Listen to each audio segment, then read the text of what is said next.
एक उत्साहाचं वातावरण निश्चितपणे तुम्हाला पाहायला मिळते आणि म्हणून त्या निमित्ताने संपूर्ण कोकणामध्ये एक झंझावत आम्हाला सर्वांना पाहायला मिळतोय, अनुभवायला मिळतोय। आणि त्या निमित्ताने आज या ठिकाणी रत्नागिरी नगरीमध्ये या लोकसभा मतदारसंघाचे उमेदवार प्रचारार्थ शिवसेनेचे पक्षप्रमुख उद्धव ठाकरे साहेबांची जाहीर सभा संपन्न होत आहे। सभेपूर्वी आम्हा सर्वांना मार्गदर्शन करण्यासाठी उपस्थित असलेले काँग्रेस पक्षाचे अविनाशजी लाड, राष्ट्रवादी पक्षाचे जिल्हाध्यक्ष सुरेश बने, आप पक्षाचे जिल्हाध्यक्ष परेश साळवी, शिवसेनेचे जिल्हाप्रमुख विलास चाळके, उपस्थित असलेले व्यासपीठावर सर्व शिवसेना उद्धव बाळासाहेब ठाकरे, काँग्रेस पक्ष, राष्ट्रवादी पक्ष, आप पक्षाचे सन्माननीय विविध पदाधिकारी, माझ्यासमोर बसलेले रत्नागिरी जिल्ह्यातील आलेले तालुक्यातील सर्व बंधू भगिनी मातांनो आणि पत्रकार बंधू हो, 7 मे रोजी लोकसभा निवडणुकीचं मतदान होणार आहे आणि या निवडणुकीकरता विद्यमान खासदार विनायक राऊसाहेबांच्या नावाची घोषणा झाली त्या दिवसापासून या मतदारसंघामध्ये प्रचंड उत्साह तुम्हाला पाहायला मिळतोय। या लोकसभा मतदारसंघाला एक वेगळा वारसा आहे। या लोकसभा मतदारसंघाकरता आपण असाल, आपल्या आधीचे मतदार असतील, यांनी या मतदारसंघातून बॅरिस्टर नाथपै साहेबांना निवडून दिलं होतं, मधु दंडवते साहेबांना निवडून दिलं होतं, सुरेश प्रभूंना निवडून दिलं होतं आणि आपण सर्वांनी 2014 साली 2019 साली आपले सर्वांचे लाडके नेते विनायक राऊसाहेबांना निवडून दिलं होतं आणि म्हणून 2024च्या ह्या निवडणुकीमध्ये पुन्हा एकदा राऊसाहेबांच्या रूपाने या लोकसभा मतदारसंघामध्ये आपल्याला हॅट्रिक करून निवडून द्यायचा आहे, हा संकल्प आम्हाला निश्चितपणे सोडायचा आहे। संपूर्ण कोकणामध्ये पाहिलं तर शिवसेना प्रमुख बाळासाहेब ठाकरेंशी एक वेगळं नातं आहे। आतापर्यंत ह्या कोकणाला शिवसेनेने भरभरून दिलं आणि कोकणाने सुद्धा शिवसेनेला भरभरून दिलेलं आहे आणि म्हणून ह्या निवडणुकीच्या अनुषंगाने निश्चितपणे केंद्रामध्ये जे मोदी सरकार आहे, खरं म्हणजे भारत सरकार आहे, पण मोदी सरकार अशा तऱ्हेचा कल्लोल संपूर्ण जनतेपुढे मांडला जातो आणि मग सर्व पक्ष एकत्र आले, गठबंधन झालं आणि महाराष्ट्रामध्ये महाविकास आघाडी झाली आणि महाविकास आघाडीच्या माध्यमातून ही संपूर्ण घोडदौड पुढे चाललेली आहे। आपल्याला सर्वांना मिळालेले उमेदवार विनायक राऊत यांच्याबद्दल मी तुम्हाला सांगण्याची काही आवश्यकता नाही आहे। वंदनीय शिवसेना प्रमुख बाळासाहेब ठाकरेंचे सच्चे शिवसैनिक, त्यांच्या आशीर्वादाने मुंबईसारख्या महानगरामध्ये शाखा प्रमुख असेल, नगरसेवक, विभाग प्रमुख, विधानसभेचे आमदार, विधान परिषदचे आमदार, शिवसेना सचिव आणि या कोकणामध्ये एकदा नाही दोनदा खासदार आपण लोकांनी बनवलं, असं हे व्यक्तिमत्व आम्हाला या समोर कोकणाला मिळालं। आम्ही निश्चित भाग्यवान या ठिकाणी आहोत आणि म्हणून खासदार साहेबांना आपण गेली 10 वर्ष अनुभवतोय। लोकसभेमध्ये आपण पाहिलं असेल, संसदमध्ये देशाचे प्रश्न असतील, राज्याचे प्रश्न असतील, जिल्ह्याचे प्रश्न असतील किंवा स्थानिक अनेक प्रश्न असतील, त्या प्रश्नाच्या माध्यमातून एक आदर्श व्यक्तिमत्व कसं असावं ह्याची निश्चितपणे चुणूक त्यांनी त्यावेळेला दाखवलेली आहे आणि त्याच पद्धतीने संपूर्ण मतदारसंघामध्ये त्या गोव्याच्या हद्दीपासून चिपळूणच्या परशुराम घाटापर्यंत 6 विधानसभा मतदारसंघामध्ये 13 तालुक्यामध्ये प्रत्येक गावात, प्रत्येक वाडी वस्तीपर्यंत, प्रत्येकाच्या माणसापर्यंत त्यांनी आपलं स्थान निर्माण केलेलं आहे आणि म्हणून आम्हाला विजय आमचा निश्चित आहे, वेगळं सांगण्याची मी आवश्यकता नाही आहे। 16 तारखेला आपण राऊत साहेबांचा उमेदवारी अर्ज आपल्या उपस्थितीमध्ये सादर केला भव्य दिव्य जल्लोषामध्ये तो अर्ज दाखल केल्यानंतर एक वेगळा झंझाव संपूर्ण ह्या मतदारसंघामध्ये, प्रत्येक तालुक्यामध्ये, प्रत्येक शहरामध्ये, प्रत्येक गाव, वाडी वस्तीत ते सुरू झालेलं आहे. मी तुम्हाला अभिमानाने सांगेन, 16 एप्रिलला अर्ज दाखल करण्यापूर्वी खासदार साहेबांनी आपल्या लोकसभा मतदारसंघामध्ये जवळजवळ 110 सभा घेतल्या आणि 16 तारखेनंतर निवडणुकीच्या प्रचारात थांबेपर्यंत अजून जवळजवळ 100 सभा त्यांना घ्यायच्या आहे. म्हणजे संपूर्ण ह्या निवडणुकीच्या प्रक्रियेमध्ये जवळजवळ 120 सभा करण्याचा त्यांनी संकल्प सोडलेला आहे. एवढा संपर्क हे निश्चितपणे तुम्हाला अभिमानाची गोष्ट आहे. आणि म्हणून या ठिकाणी शिवसेना पक्षप्रमुख उद्धव ठाकरे साहेबांचं रत्नागिरीमध्ये आगमन झालेलं आहे. आणि तत्पूर्वी व्यासपीठावरती बसलेले सर्व मान्य मंडळींचे विचार तुमच्यापर्यंत पोचवायचे आहे. आणि म्हणून जास्त न बोलता आपल्याला आठवत असेल 2014 सालच्या निवडणुकीमध्ये विनायक राऊत साहेबांच्या त्या विजयामध्ये, त्या निवडणुकीच्या निकालामध्ये 1,51,000 मताधिक्य मिळालं होतं. 2019 सालच्या निवडणुकीमध्ये 1,75,000 मताधिक्य मिळालं होतं. आणि आता ह्या महाविकास आघाडीच्या माध्यमातून, इंडिया आघाडीच्या माध्यमातून 2024 सालच्या निवडणुकीमध्ये आपल्या सर्वांच्या आशीर्वादाने, सर्वांच्या मदतीने जवळजवळ 2.5 लाखाच्या पुढे मताधिक्य मिळालंच पाहिजे, हा संकल्प तुम्हाला आम्हाला सोडायचा आहे. आणि म्हणून याकरता या ठिकाणी आपले सर्वांचे लाडके उमेदवार राऊत साहेबांचं इथं आगमन होत आहे. आणि म्हणून मी जास्त वेळ नेता या ठिकाणी या मान्यवरांना आपले विचार मांडण्यासाठी निश्चितपणे हा माईक या ठिकाणी देत आहे. आणि म्हणून या ठिकाणी आपण सर्व मंडळ या ठिकाणी जल्लोषामध्ये आलेले आहात. जाता एकच विनंती करेन आपल्याला की 7 मे रोजी निवडणुकीचं मतदान होणार आहे. आणि त्या निवडणुकीमध्ये आपण सर्व मंडळींनी मतदानावर जाल त्यावेळेला मशीनवरती विनायक भाऊराव राऊत आणि समोर निशाणीवरती बटन दाबा आणि प्रचंड निवडून द्या अशी नम्रपणे विनंती करतो आणि तूर्त थांबतो. जय हिंद, जय महाराष्ट्र. माझे शौचालय रद्द करून टाकले. केंद्रातला मंत्री सगळ्यांनी या ठिकाणी माननीय विनायकजी राऊत साहेब यांचं आगमन झालेलं आहे. सगळ्यांनी टाळ्यांच्या गजरामध्ये त्यांचं स्वागत करावं असं मी सगळ्यांना विनंती करतो.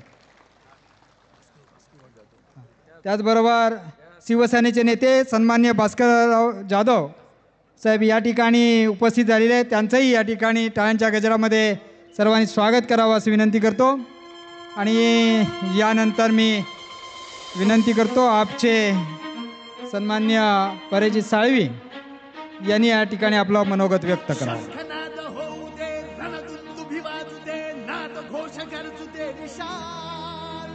दुष्ट शक्ती जाळण्या, मार्ग स्पष्ट दावण्या, पेटू दे शिवसेनेची मशाल. शिवसेनेची मशाल, शिवसेनेची मशाल, शिवसेनेची मशाल. शत्रूवर हल्ला कर, लढाईस हो तयार, देऊनी शिवसेनेची मशाल. वारे हे पलटतील, भासे हे उलटतील, लढत रहा सैनिका खुशाल.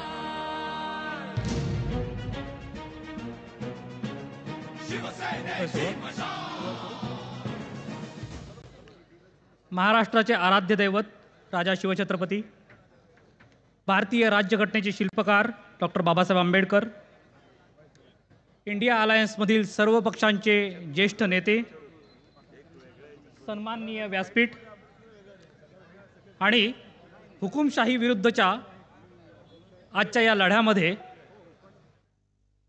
आपण सर्वजण हुकुमशाही विरुद्ध लढणारे लोकशाहीचे सैनिक. सत्तेत आल्यानंतर काही दिवसातच फक्त भ्रष्टाचार केला म्हणून एका मंत्र्याला लाथ मारून बाहेर काढणाऱ्या आम आदमी पक्षाच्या सर्वेसर्वा अरविंदजी केजरीवाल यांना ज्या जुलुमशाही वृत्तीने, ज्या हुकुमशाही वृत्तीने आज कोणताही पुरावा नसताना तुरुंगात डांबून ठेवलं आहे, सत्तेत आल्यानंतर 2.5 वर्षामध्ये जो 5 वर्षासाठीचा जाहीरनामा जो दिलेला होता तो 2.5 वर्षामध्ये दिल्लीमध्ये आणि पंजाबमध्ये ज्यांनी पूर्ण केला, त्या आम आदमी पक्षाच्या सर्वेसर्वा अरविंद केजरीवाल, मनीष सिसोदिया, संजय सिंग यांच्या विरोधात कोणताही पुरावा नसताना ज्या हुकुमशाही वृत्तीने दामून ठेवलं आहे, त्यांच्या विरोधातला हा लोकशाहीचा लढा आहे, हा संविधान वाचवण्यासाठीचा लढा आहे, हा ईडी विरुद्धचा लढा आहे, हा CBI विरुद्धचा लढा आहे. त्यांनी काय केलं आहे तर महाराष्ट्रामध्ये तुम्ही पाहिलं की त्यांनी सगळ्या नेत्यांची बेरीज केली आहे. पण ही सगळ्या पक्षांचे नेते एकत्र घेऊन नेत्यांची बेरीज करताना त्यांच्या मतांची मात्र वजाबाकी झाली आहे, हे तुम्हा सर्वांना माहिती आहे. आणि याच्यातून मी फार थोडं बोलताना एक सुवर्ण संधी तुम्हाला सांगतोय. मूळच्या शिवसेनेच्या आणि मूळच्या राष्ट्रवादीच्या कार्यकर्त्यांसाठी आज एक सुवर्ण संधी आपल्याकडे चालून आली आहे. काय आहे ही सुवर्ण संधी? तर गद्दारांचे जे कार्यकर्ते हातात कमळ घेऊन येतील ना, त्यांना अभिमानाने हातात धगधगती मशाल घेऊन तुम्ही सांगायचं आहे, फ्लावर नहीं फायर है मैं. आणि याच्यावरूनच एक चारोळी मला इथं मांडावीशी वाटते. अच्छे दिन येता येता हुकुमशाही आली, अच्छे दिन येता येता हुकुमशाही आली, आता पुन्हा लोकशाहीच्या पेटवा मशाली. सर्वात शेवटी मी आम आदमी पक्षातर्फे आणि ज्याचा इंडिया अलायन्सचा एक महत्त्वाचा भाग केजरीवाल साहेब आहेत, अरविंदजी केजरीवाल साहेब आहेत, त्यांच्यातर्फे इथे जमलेल्या सर्वांना आणि रत्नागिरी सिंधुदुर्ग लोकसभा मतदारसंघातील सर्वांना एक आवाहन करू इच्छितो की मतदानाच्या दिवशी विनायक राऊत साहेबांना मशाल या त्यांच्या चिन्हावर बहुमताने विजयी करायचं आहे. 2.5 लाखापेक्षा जास्त मताने त्यांचा विजय आपल्याला निश्चित करायचा आहे. मशाल मशाल मशाल. धन्यवाद.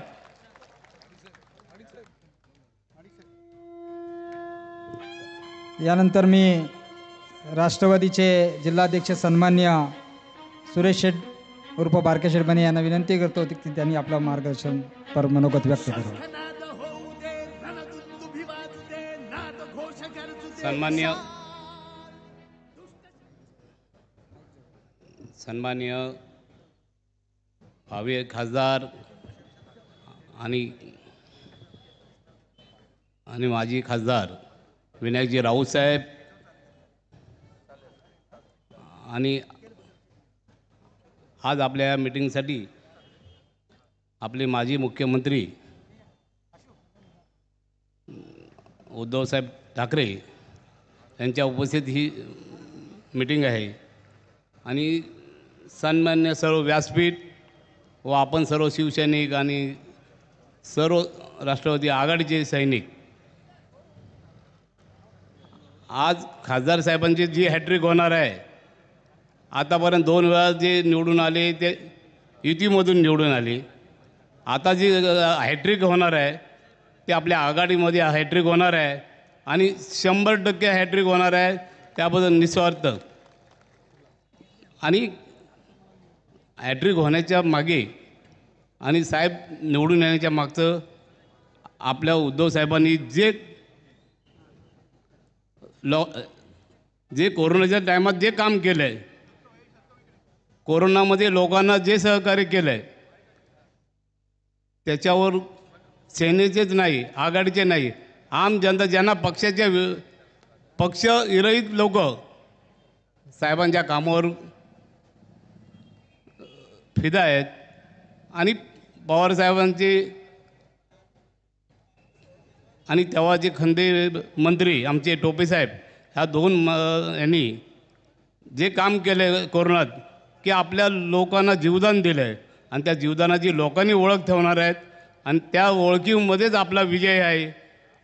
हे उद्धव साहेबांचं काम आपण कधीही पुसू शकत नाही. कारण समोरचे किती वेळा बोलत होते की घरात बसून ऑनलाईन काम करतात, पण ऑनलाईनमध्ये त्यांनी लाखो लोकांचे जीव वाचवले.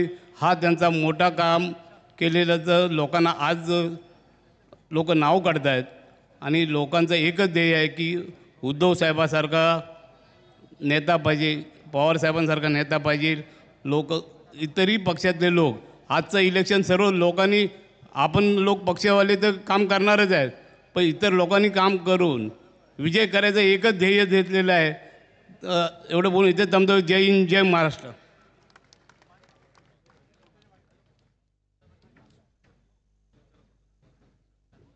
यानंतर मी शिवसेनेच्या उपनेत्या सन्मान्य जान्हवीताई सावंत यांना विनंती करतो की त्यांनी या ठिकाणी आपलं मनोगत व्यक्त करावं. महाराष्ट्राचं आराध्य दैवत छत्रपती शिवरायांना वंदन करून, हिंदू हृदय सम्राट सरसेनापती बाळासाहेबांना मानाचा मुजरा करून, पक्षप्रमुख आमचा स्वाभिमान महाराष्ट्राचे माजी मुख्यमंत्री आदरणीय उद्धव साहेबांना मानवंदना देऊन या ठिकाणी व्यासपीठावर उपस्थित असलेले आपले सगळ्यांचे लाडके खासदार आणि उमेदवार आदरणीय विनायकजी राऊत साहेब, शिवसेनेचे नेते आदरणीय भास्करजी जाधव साहेब आणि व्यासपीठावरील सर्व मान्यवर मंडळी, सगळ्यांबद्दल मी आदर व्यक्त करते आणि तुमच्याशी थोडक्या शब्दात थेट संवाद साधते. मी कायमच भाषण करताना थोडासा मागोवा घेते, कारण मला असं वाटतं की आपली स्मृती थोडी विस्मृतीकडे जात असते. त्यामुळे थोडकासा मागोवा घेऊन यांनी काय काय केलंय ना, हे अगदी थोडक्या शब्दात सांगणार आहे. आपल्याला आठवत असेल 2014ला आपण अच्छे दिनाला भुलून यांना मतदान केलं, पण त्या अच्छे दिनाच्या वेळेला काय काय चाललं होतं ना. अण्णा हजारेंचं लोकपाल विधेयक चाललं होतं, स्मृती इराणीचं पेट्रोल डिझेल गॅस चाललं होतं आणि सगळीकडे महागाई बेरोजगारी चालली होती. आणि आपण सगळ्यांनी यांच्या अच्छे दिनाला भुलून यांना मतदान केलं. या 10 वर्षात काय झालं? एक तरी विकासाचा मुद्दा किंवा एक तरी विधायक काम यांनी 10 वर्षात केलंय का? तर त्यांनी 10 वर्षात एकही विधायक काम केलं नाही. केलं ते फक्त आधार कार्ड बँकेला लिंक दिलं, जनधनाची खाती उघडली, टाळ्या वाजवल्या, थाळ्या वाजवल्या, झेंडे फिरवले, घराघरातली माती गोळा करून दिल्लीला नेली. याच्या पलीकडे यांनी काहीही केलं नाही. 2014ला डॉक्टर मनमोहन सिंग पंतप्रधान असताना जे 6 कायदे केले, अन्न सुरक्षा विधेयक असेल, मनरेगा असेल, वनाधिकार असेल, भूमी अधिग्रहण कायदा असेल, राईट टू एज्युकेशन कायदा असेल आणि आमचा RTI ॲक्ट असेल, आणि यांनी काय केलं? स्वच्छ भारत अभियान, 70,000 कोटीची तरतूद, 4,000 कोटी जाहिरात. बेटी बचाओ बेटी बढ़ाओ, 450 कोटीची तरतूद आणि दुर्दैव म्हणजे 360 कोटी रुपये जाहिरात. त्यानंतर यांचं दुसरा एक गंगा नमो गंगा म्हणजे गंगा स्वच्छता अभियान, 2250 कोटीची तरतूद. गंगा स्वच्छ झाली नाही, पण कोरोना काळात याच गंगेत यांनी कोरोनाची प्रेत सोडली. हे ह्यांचे कायदे. म्हणजे इतक्या मोठ्या प्रमाणात भ्रष्टाचार. आणि अजून एक सांगायचं म्हणजे सगळ्यात महत्त्वाचा तो म्हणजे भारतमाला योजना. कारण हे सगळं झालेलं आहे पण आपल्याला आठवत नाहीये, ते आठवण करून देते. 75,000 किलोमीटरचे रस्ते भारतमाला योजनेत झाले. 1 किलोमीटरला 15 कोटीचा निधी होता, तो यांनी 25 कोटी केला. आज मला सांगा 75,000 कोटी रस्त्याला 25 कोटी प्रमाणे जवळजवळ 7,500 लाख कोटी यांनी भ्रष्टाचार केला. म्हणून आपण म्हणतो भ्रष्टाचारी पायती. आज दुसऱ्या बाजूला म्हणायला गेलं तर यांचा पहिला भ्रष्टाचार म्हणजे नोटाबंदी. त्याच दिवशी म्हणजे 8 नोव्हेंबर 2017ला हे रात्री 8 वाजता टीव्हीवर आले. कोण? प्रधानमंत्री. आणि काय म्हणाले? भाई और बहनों, 500 और 1000 के नोट महज एक कागज का टुकड़ा बन के रह जाएंगे. पण तो कागदाचा तुकडा तुमच्यासाठी होता, आमच्यासाठी ती कष्टाची कमाई होती. माझ्या आया बहिणींच्या गाडग्या मडक्यातले पैसे तुम्ही काढायला लावलेत. ती माऊली 500 रुपयासाठी 3-3 दिवस बँकेच्या दारात उभी होती. आणि त्याच वेळेला एकही श्रीमंत व्यक्ती किंवा एकही धनदांडगी व्यक्ती तुम्हाला बँकेच्या दारात दिसली नाही. आणि हे मी जबाबदारीने विधान करतेय, कारण त्या वेळेला एका राजकीय पक्षाने 20% कमिशन घेऊन या श्रीमंतांचा काळा पैसा पांढरा करून दिला. त्यावेळेला 15,000 कोटी रुपये चलनात होते, म्हणजे 500,000च्या नोटा या 15,000 कोटीच्या होत्या. 12,48,000 कोटी चलनात होते आणि तरी हे म्हणतात आम्ही ब्लॅक पैसा आणला. किती आणला काही सांगितलंय का? काहीही हिशोब त्यांनी तुम्हाला दिलेला नाही. यांचा दुसरा भ्रष्टाचार म्हणजे PM केअर फंड. खरं सांगायला गेलं तर 1948 सालापासून PM रिलीफ फंड आपल्या देशात अस्तित्वात आहे आणि तो अस्तित्वात असताना मी कायमच म्हणते कोरोना काळात आमच्या प्रेताच्या टाळूवरचं लोणी खाण्यासाठी त्यांनी हा फंड काढला. तुमच्या दारात BJPचे कार्यकर्ते डब्याला पांढरे कागद लावून मागत होते ना PM केअर फंडासाठी पैसे, त्यावेळेला आम्ही मुख्यमंत्री सहायता निधीसाठी पैसे मागत होतो आणि ह्यांनी सांगितलं PM केअर फंडामध्ये पैसे टाका. आज तो PM केअर फंड RTI ॲक्टमधनं बाहेर आहे आणि असं म्हणतात की 12,000 कोटी रुपये त्याच्यात आलेले आहेत. 3,000 कोटी रुपये हे निव्वळ पब्लिक सेक्टरमधनं आलेत. तर सर्व सरकारी कर्मचाऱ्यांनी आपलं एक दिवसाचं वेतन दिलंय त्याचीच किंमत 16 कोटी रुपये होते आणि आज त्यात किती पैसे आहेत, किती खर्च झाले, कुठे खर्च झाले याचा कुठलाही हिशेब भारतीय जनता म्हणून आपण त्यांच्याकडे मागू शकत नाही, कारण तो त्यांचा खाजगी आहे. पण त्या पलीकडे तुम्हाला एक मोठी गंमत सांगते. काय गंमत आहे बघा की यांचा PM केअर फंडाचं ऑफिस शासकीय जागेत आहे. यांच्या PM केअर फंडाच्या वेबसाईटचा डोमेन हा .गव्हर्नमेंट असा आहे, म्हणजे शासनाच्या जागेत शासनाच्या वेबसाईटवर स्वतःचा खाजगी फंड हे चालवतात आणि जनतेला सांगतात आम्ही तुम्हाला बांधील नाही. किंवा आत्ताचा नवीन आलेला इलेक्ट्रॉल बॉन्ड असेल, चंदा दो धंदा लो या पद्धतीचा हा इलेक्ट्रॉल बॉन्ड 6,000 कोटी रुपये त्यांनी घेतले. म्हणजे आपण असं म्हणायला हवं की गावात एखाद्याला जर अनधिकृत बांधकाम करायचं असेल किंवा एखादा मटका किंवा दारूचा अड्डा आणायचा असेल, तो जसा सरपंचाला पैसे देतो आणि म्हणतो मला मुबलीक दे किंवा मला सोय करून दे, त्या पद्धतीने यांनी कॉन्ट्रॅक्टरांना कामं दिली 4,000 कोटीची. हे सगळं सांगण्याचा मुद्दा काय आहे? हे सगळं तुमच्या समोर येत असतं, पण आम्ही हे सांगतो कारण आता जागे व्हा. ही लोकशाहीची इलेक्शन ही वेगळी आहे. आपल्याला संविधान आणि लोकशाही वाचवण्यासाठी आम्हाला म्हणजे भारतीय जनतेला खऱ्या अर्थाने झुंज द्यायची आहे, तर आणि तरच लोकशाही आणि संविधान वाचणार आहे. नाही तर हे आपलं संविधान बुडवून टाकतील. दुसऱ्या बाजूला म्हणायला गेलं आपण लांबचं कशाला म्हणा, आज कालच इथे देवेंद्र फडणवीसांची मीटिंग झाली. ज्या नारायण राणेंची कुंडली त्यांनी विधानसभेत काढली होती, ज्यांच्यावरचे सगळे कायदे काढले होते, त्यांनी कोणाकोणाचे काय काय पाडले होते ते काढले होते, आज त्यांचाच प्रचार करायची पाळी फडणवीस साहेब तुमच्यावर आली आहे. हो, काय परिस्थिती करून ठेवली आहे भारतीय जनता पार्टीने तुमची. एकेकाळी मी एकटा मुख्यमंत्री म्हणून सक्षम आहे असे म्हणणारे फडणवीस आता 2-2 अग्निवीरांना घेऊन फिरावं लागतंय. फडणवीस, महाराष्ट्र कुठे नेऊन ठेवलात आणि तुमची अवस्था कुठे येऊन गेली हे लक्षात ठेवा. आणि म्हणून तुम्हाला सांगते की कुठेतरी हे थांबायला हवंय. आज आपण बघतोय की तुमच्या आमच्या जीवनातला विषय तलाठी भरती असते, आपला मुलगा फॉर्म भरतो, एकतर 100 रुपयाचे फॉर्म 1000 रुपये केले आणि त्याच्यात सुद्धा तो जेव्हा फॉर्म भरतो, परीक्षा देतो, कुणीतरी येतं स्टे आणतं. म्हणजे आपल्याला जिल्ह्यात रोजगार नाही, मुंबईला जावं तर मुंबईला आणलेले उद्योग यांनी बाहेर घालवले. म्हणजे आम्ही जगायचं कसं? ज्या संसदेच्या पायरीवर नरेंद्र मोदी यांनी नमस्कार केला, ती संसद यांनी 8 वर्षात अडगळीत काढली. संसदेत म्हणतात नारी यंत्रस्तु पूज्यते आणि त्याच वेळेला माझ्या भारताची प्रथम नागरिक असलेल्या राष्ट्रपती द्रौपदी मुर्मू यांना बोलवत नाहीत. का? कारण त्या आदिवासी आणि विधवा आहेत. बाहेर माझ्या महिला खेळाडू उपोषण करतायत ब्रिजभूषण सिंगच्या विरोधात. खासदार आणि फेडरेशनचा अध्यक्ष ब्रिजभूषण सिंग त्याला हे सत्कार करतात. मणिपूरमध्ये माझ्या महिलेची नग्न धिंड निघते आणि 56 इंच छाती, त्याच्यावर 2 सेकंद सुद्धा बोलत नाही. हे सगळं जे चाललंय हे आज तुम्हाला लक्षात ठेवायची गरज आहे. 150 खासदारांचं निलंबन होतंय आणि खऱ्या अर्थाने हे आपले कायदे पास करून घेत आहेत. त्यामुळे आता नाही तर कधीच नाही, आत्ता भाकरी परतायची वेळ आलेली आहे. ही वेळ पुन्हा कधी येणार नाही.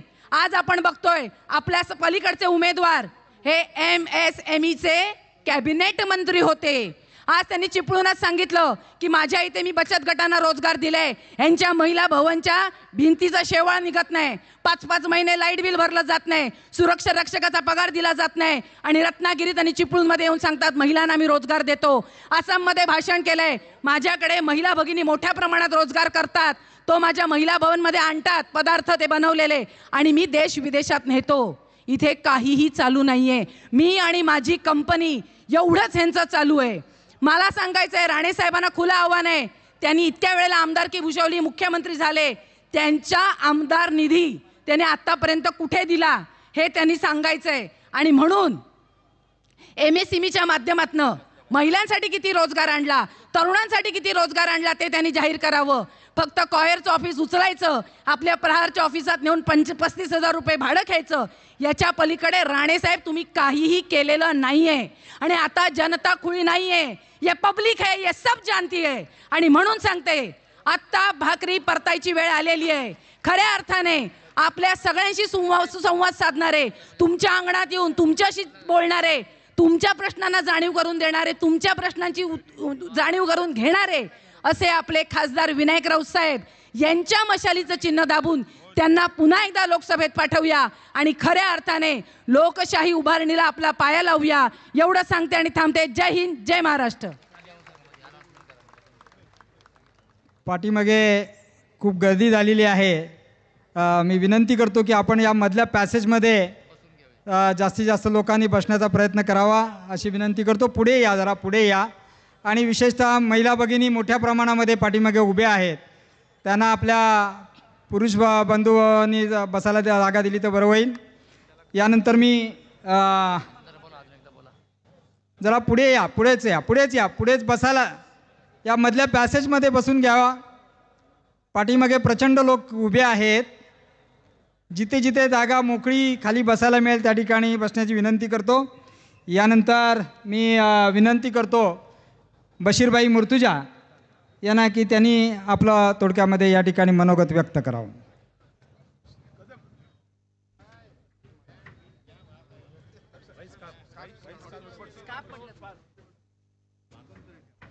कशाला मानायचा तो?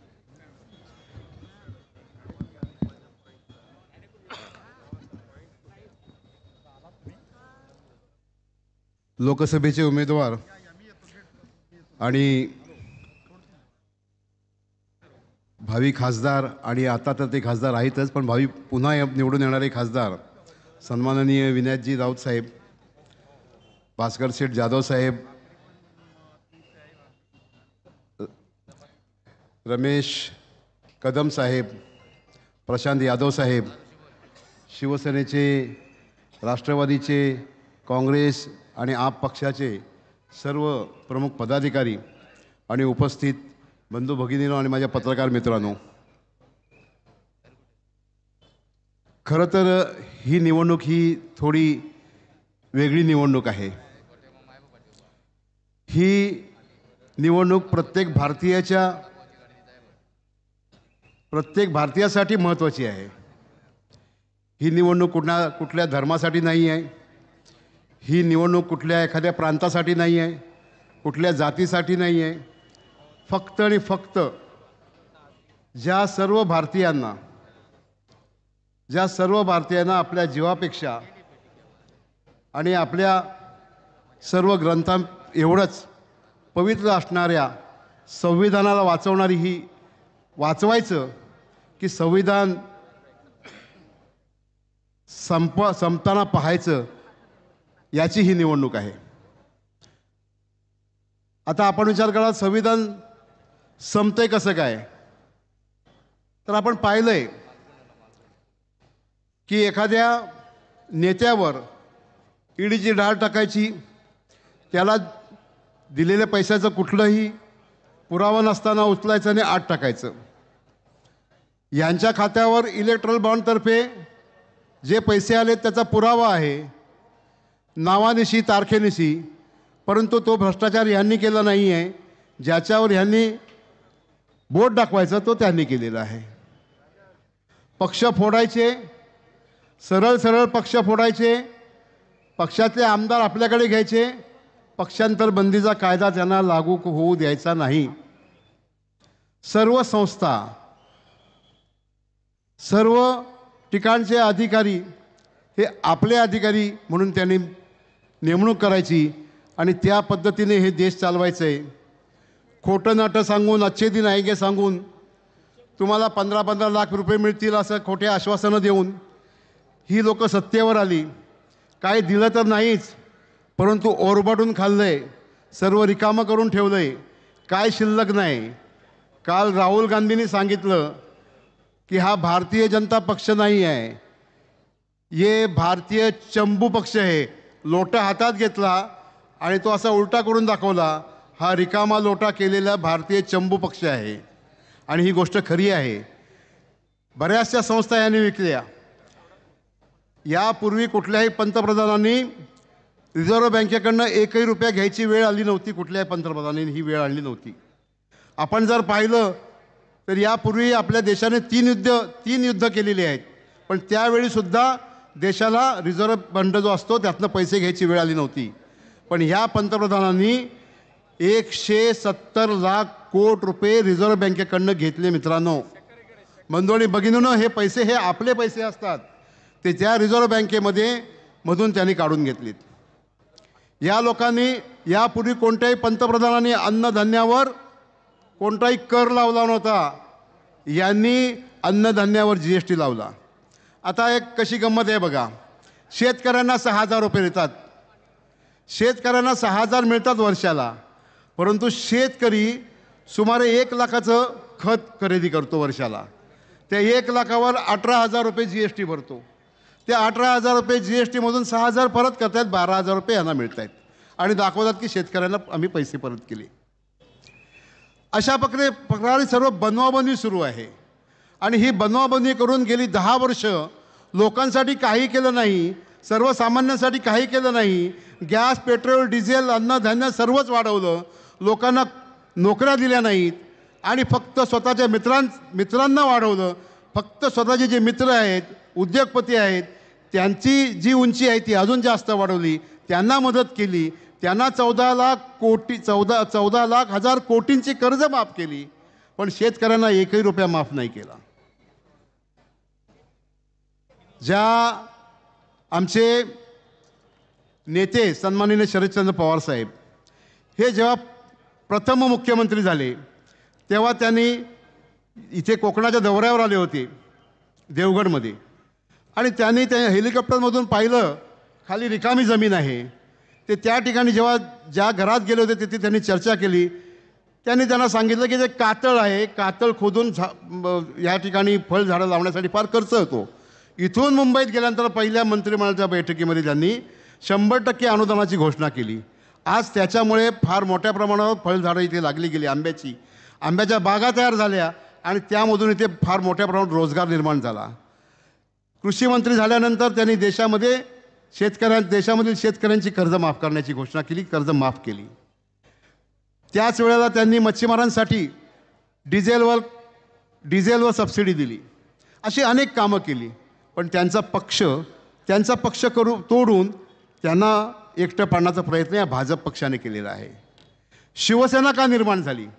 जर आपण पूर्वीचं पाहिलं तर शिवसेना निर्माण होण्यापूर्वी मुंबईमध्ये मराठी माणसाला किंमत नव्हती. मराठी माणूस हा मोठमोठ्या श्रीमंतांकडे छोट्या छोट्या नोकऱ्या करत होता, मिलमध्ये मजदुरी करत होता. मजदुरी करून तो रेल्वेने परत जाईल किंवा बसने परत जाईल, त्याला किंमत नव्हती. बाळासाहेब ठाकरेंनी जेव्हा शिवसेना काढली त्याच्यानंतर हळूहळू मराठी माणसाला किंमत मिळाली, स्वाभिमान मिळाला.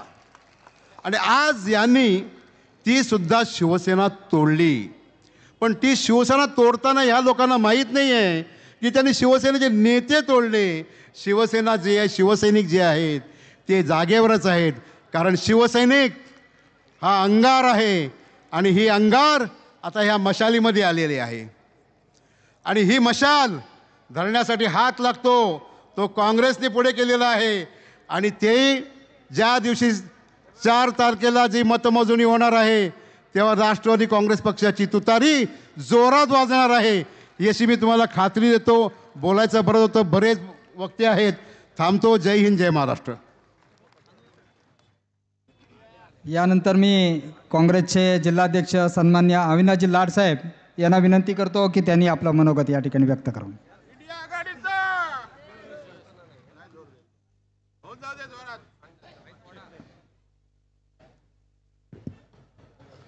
महाराष्ट्राचा आराध्य दैवत छत्रपती शिवराय, घटनेचे शिल्पकार डॉक्टर बाबासाहेब आंबेडकर, हिंदू हृदय सम्राट वंदनीय बाळासाहेब ठाकरे यांना नतमस्तक होऊन आजच्या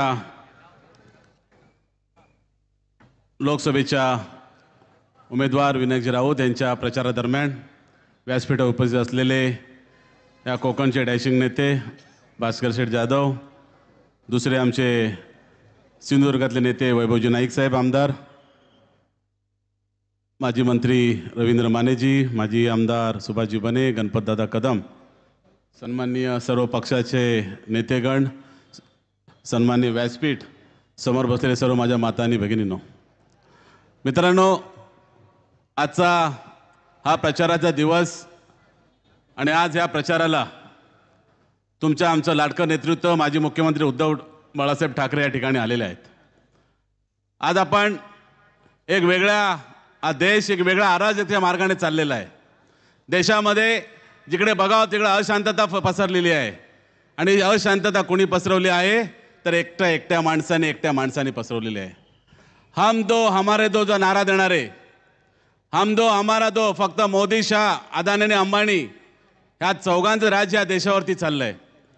आज आम्हाला महागाई असेल, बेरोजगारी असेल, महिलांचा अत्याचार असेल, महागाई एवढी वाढली. आमचे राहुल गांधी सांगतात या मोदी सरकारने आणलेला गब्बर सिंग टॅक्स म्हणजे GST, हा GST आम्ही अन्नधान्य घेताना पण आम्हाला GST लागतोय. माझ्या गरीबाच्या ब्रेड जरी घेतला तरी त्याला GST लागतोय. आणि ही महागाई कमी करायची असेल, ह्या महागाईतनं बाहेर पडायचं असेल तर तुम्हाला आम्हाला आता एक विचार करण्याची गरज आलेली आहे. कारण जो काँग्रेसच्या काळामध्ये 450चा गॅस होता, आज 1100 रुपयाला तुम्हाला आम्हाला मिळतोय. आम्हाला गॅसची किंमत कमी पाहिजे होती, पण या सरकारने माझ्या महिला भगिनींना STचं अर्ध तिकीट दिलं. आता मला सांगा, या माझ्या महिला भगिनी STतून अर्धे तिकीट घेऊन कुठे जाणार आहेत? जर कुठे भावाच्या घरी जायचं म्हणालं तर भावाचं घर बंद आहे का भावाच नोकरी शोधत मुंबईला गेलाय. म्हणजे आम्हाला पाहिजे काय आणि आम्हाला देतो काय ह्याचा पण विचार तुम्हाला आम्हाला करायला पाहिजे. बेरोजगारीचा प्रश्न आहे आणि बेरोजगारी एवढी थट्टा उडवली आमची. 14ला आम्हाला आश्वासन दिलं तरुणांना 2 कोटी नोकरी देणार आहे आणि नोकरी देत असताना त्यांनी कुठलीही नोकरी दिली नाही. त्यांनी थट्टा अशी उडवली, त्यांनी आर्मीमध्ये अग्निवीर योजना आणली. बघा किती मोठी थट्टा या बेरोजगार तरुणांची आहे. अग्निवीर योजना आणताना त्याच्यामध्ये आमचा पोरगा 19 वर्षाचा असताना ते सगळ्या परीक्षा देणार, मैदानी खेळ करणार, तोंडी परीक्षा देणार. 19 वर्षी तो मिलिटरीमध्ये कामाला लागणार, 4 वर्ष सर्व्हिस करणार आणि 23 वर्ष रिटायर होऊन बाहेर पडणार. रिटायर आल्यानंतर बाहेर पडल्या त्याला पेन्शन मिळणार नाही. आणि जर तिकडे मेला तर त्याच्यावरती तिरंगा लपेटला जाणार नाही, त्याला मानवंदना पण मिळणार नाही. मी त्याच्याही पलीकडे सांगतो, मेला तर ठीक आहे, पण रिटायर होऊन आल्यानंतर 4 वर्षांनी त्याचं वय 23 वर्ष असणार. त्याचा बाप जेव्हा मुलीकडे जाईल की माझ्या पोराला लग्न करायचं आहे, माझ्या पोराला पोरगी देता का, तर पोरीचा बाप पहिला विचारेल तुझा पोरगा करतो काय. तो म्हणेल काय नाही, मिलिटरीतनं आलं तर आल्या पोली त्याला मागे पाठवेल. एवढी मोठी तट्टा कोणी केली असेल त्या मोदी सरकारने केले. तर तुम्हाला आम्हाला मातांनो चीड आली पाहिजे, माझ्या भावी पिढीसाठी चीड आली पाहिजे आणि उलथवून पाठवलं पाहिजे. दुसरा प्रश्न माझा आहे महिलांवरती. आता माझ्या महिलांना काहीतरी खूप काय करायचं आहे. महिलांना उज्ज्वला गॅस दिला, महिलांना सन्मान द्यायचा आहे. बघा किती मोठा सन्मान दिला. मणिपूरमध्ये दंगा घडली, माझ्या महिलांना विविध नाचवलं, पण तिथे यामध्ये मोदीला काय बोलता आलं नाही. ज्या माझ्या जिने गोल्ड मेडल मिळवलं कुस्तीमध्ये, त्या मुलीला घरामध्ये बोलवलं पंतप्रधान हाऊसमध्ये, तिच्या मायेची पायावर घातली, शॉल घातली आणि सत्कार केला. पण त्याच मुलीला, त्या मलिक साक्षीला त्यांचा एक खासदार तिच्या अंगावर हात टाकतो आणि मोदी सरकार त्याच्याबद्दल काय बोलू शकत नाही, त्याला निलंबित करू शकत नाही. असे नपुसक सरकार या ठिकाणी जन्माला आलाय. फक्त थापा मारण्याचं काम या ठिकाणी सरकार करत आहे. मी आपल्याला आजची गोष्ट सांगतो. मागे शरद पवार साहेबांनी 15 वर्षापूर्वी भास्करराव 15 वर्षापूर्वी शरद पवार केंद्रीय मंत्री होते, त्या देशात दुष्काळ पडला होता महाराष्ट्रामध्ये, त्याने अमूलवाल्याकडनं चारा पाण्याची आमच्या लोकांना सोय केली, आमच्या गुराढोरांना जीव वाचवण्याचा प्रयत्न केला. तेव्हा मोदी मुख्यमंत्री त्या गुजरातचे होते आणि या मोदीने त्यावेळेला अमूलवरती केस केली, अमूलवरती गुन्हा दाखल केला का त्याने महाराष्ट्राला मदत केली. मग अशा माणसाला निवडून द्यायचं का राजानो? त्याचा विचार तुम्हाला आम्हाला, यांच्या मनामध्येच पाप आहे, यांच्या मनामध्येच खोट आहे. दुसरा प्रश्न आजचाच मी आजच पाहिला, शांतीलाल सुरेलाल पुण्याचे आहेत, ते आज पोटतिडकीने मांडतायत की गुजरातचा सफेद कांदा निर्यात करायला दिलाय आणि महाराष्ट्रातला लाल कांदा निर्यात बंद केलाय. माझ्या गुजरातचा शेतकरी तुपाशी आणि महाराष्ट्राचा शेतकरी उपाशी. कसं वाटतं तुम्हाला सांगा, कसं वाटतं तुम्हाला सांगा. म्हणजे आम्ही राहायचं उपाशी, त्यांनी राहायचं तुपाशी. याचा विचार तुम्ही आम्ही बांधवांना केला पाहिजे. आज या ठिकाणी कोविडचा काळ आठवा, तो काळ वाटवा. आज ज्याने तुम्हाला, आज मुंबईवर तुम्ही सगळं रत्नागिरीकर आहात, कोकणातली आहात, आपला चाकरमानी मुंबईला आहे. कोविडच्या काळामध्ये प्रत्येक गावच्या माणसाला वाटत होते माझा चाकरमानी कसा असेल, कुठे जगतोय कसा. पण त्या ठिकाणी उद्धव ठाकरे सारखं नेतृत्व होतं, त्यांनी आमच्या चाकरमानाची काळजी घेतली म्हणून एवढ्या मोठ्या संख्येने तुम्ही या ठिकाणी जमलात, त्या ठिकाणी जमलात. आणि एवढं केल्यानंतर सुद्धा कायद्याची परंडे बघा. आम्ही त्यांच्याबरोबर गेले नाही साहेब म्हणून आमची काय चौकशी, बिचारा त्या आमच्या पेडणेकर बाईची खिचडीमध्ये गद्दारी केली. अरे मेल्यानो, खायला घातला त्याची तुम्ही त्याची वाळवा करताय. काय तुमचं हे अशी माणसं जर असतील मित्रांनो, तुम्हाला जर विचार, ताई माई अक्का विचार करा पक्का, मशालीवरतीच मारायचा शिक्का, मशालीवरतीच मारायचा शिक्का. आज मी तुम्हाला सांगतो मित्रांनो, मी नवीन पिढीतला आहे, माझी दुसरी पिढी आहे. माझ्या वडिलांचा जन्म 1947चा आहे, माझ्या एक आझादीच्या नंतरचा आहे. माझा आजा कुठे स्वातंत्र्य लढ्यात लढला असेल का हातभार लावला असेल, माझ्या वडिलांनी काय केलं असेल, पण मी स्वातंत्र्याचा खूप उपभोग घेतला. उपभोग घेत असताना काही इलेक्शनही आम्ही पाहिल्या, पण असं वातावरण देशामध्ये कधीच पाहिलं नाही, भीतीचं वातावरण कधीच पाहिलं नाही. कधीच कोणाला वाटत नाही की आज काय होणार आहे, उद्या काय होणार आहे, मी रगतोय का जगतोय हेही आम्हाला कळत नाही. उद्या माझ्या मुलांचं काय होणार आहे, माझ्या मुलींचं भवितव्य काय आहे तेच आम्हाला कळत नाही. रोज नवीन काहीतरी जुमला द्यायचा जुमला. आज मला सांगा, इलेक्शनला गेल्यानंतर आम्ही सांगतो बाबा आमच्या विनायक राऊतांनी बघा हे काम केलंय, मतदान द्या. आम्ही याला सांगतो बघा यांनी ते पूल बांधलाय, मतदान द्या. पण हे काय सांगतात, आम्ही राम मंदिर बांधलं. अरे राम मंदिरने का आमचं पोट भरलं? आम्ही रामाचे भक्त आहोत. आज नाही, पिढ्यानपिढ्या मी रामाची सेवा करतो. फक्त राम लेके राम राम करके काम नहीं होता ना भाई, पेट को भी तो खाना लगता है. और हमारे राहुल गांधी बोले नफरत के बाजार में मोहब्बत की दुकान खोलनी हमें, नफरत के बाजार में मोहब्बत की दुकान खोलने हमें. आणि या लक्षात ठेवा, अनंतराव जो कर्नाटकचा खासदार आहे ओपनमध्ये बोलला होता की आम्हाला 400 पार करायचं आहे कारण आम्हाला संविधान बदलायचं आहे. मित्रांनो, संविधान जर बदललं तुमच्या आमच्या पोरांचं वाटोळं होणार आहे, तुमचं आमचं भविष्य वाढवणार आहे. आज संविधानामुळे अविनाश लाडे इथं बसलाय, आज जो बोलतोय, नवी मुंबईमध्ये नगरसेवक झाला, 4 टाइम निवडून आला, उपमहापौर झाला, इथली आमदारकी लढवली, ही फक्त माझ्या संविधानाने दिली होती. संविधान आज माझ्या ज्या महिला बसल्या आहेत, कोण पंचायत समिती असेल, कोण जिल्हा परिषद असेल, कोण सरपंच झाले असतील, हे फक्त संविधानाने दिलं आहे. त्यामुळे ताई माई अक्का विचार करा पक्का. आज तुम्हाला सांगतो बघा, तुम्ही जर एक मत आहे तुमचं, हे मत बाबासाहेब आंबेडकरांनी तुम्हाला दिलेलं बदल करण्याचं दिलेलं एक मत आहे. एक मत विकलात म्हणजे आपल्या आईला विकल्यासारखं आहे. म्हणून आपल्याला विनंती करतो हात जोडून की मशाली चिन्हाचं बटन दाबा, विनायक राऊतांना एवढ्या मोठ्याने मतदान करा की उद्या मला राहुल गांधीला हक्काने सांगते, राहुल जी ये हमारा कोकण का शेर आ रहा है, उसको लाल बत्ती दो. हा या कोकणामध्ये घाणेरडे उद्योग न आणता पर्यटनासारखे उद्योग आणेल आणि इथला मुलांना रोजगार देईल. तुम्ही फक्त मशाल म्हणायचं आहे. काय म्हणायचं आहे? मशाल. विनायक राऊतांची निशाणी, महाविकास आघाडीची निशाणी, बेरोजगारी विरुद्ध, अन्यायाविरुद्ध, महिलांच्या अत्याचाराविरुद्ध. अरे जोर से बोलो, आगे वाले बोलो, पीछे वाले बोलो. अरे बोल मेरे ताई, अरे बोल मेरे काकी, जोर से बोलो, मुट्ठी दबा के, हाथ उठा के. धन्यवाद. यानंतर मी शेतकरी सेनेचे कार्याध्यक्ष मान्य वडले साहेब यांना विनंती करतो की त्यांनी आपण या ठिकाणी मनोगत व्यक्त करावं. शेतकऱ्याचा जाणता राजा छत्रपती शिवाजी महाराज, हिंदू हृदय सम्राट वंदनीय बाळासाहेब ठाकरे, महाराष्ट्राचे कुटुंब प्रमुख आदरणीय उद्धवजी ठाकरे, युवा नेते आदित्यजी ठाकरे या कार्यक्रमाला आपण ज्याच्यासाठी आलो ते आपले उमेदवार विनायकजी राऊत साहेब, त्याबरोबर मंचावर उपस्थित असलेले वैभवजी नाईक, साळवी साहेब, त्याबरोबर जाधव साहेब, मंचावरील सर्व मान्यवर. भावांनो, ही निवडणूक भारत स्वातंत्र्यानंतरची पहिली महत्त्वाची निवडणूक आहे. भारत स्वातंत्र्यापासूनची महत्त्वाची निवडणूक आहे. ही जर निवडणूक चुकलो तर भावांनो वाईट होणार आहे. कारण आपल्या देशाचा पंतप्रधान एवढा खोटारडा पंतप्रधान आयुष्यात कधी बघितला नाही. राहुल गांधीला पप्पू म्हणतो. अरे राहुल गांधी जगातल्या सगळ्या टॉप युनिव्हर्सिटीमध्ये शिकलेले राहुल गांधी आहेत. त्याला पप्पू म्हणतो आणि मॅट्रिक नापास झाल्याला विश्वगुरु म्हणते त्याला.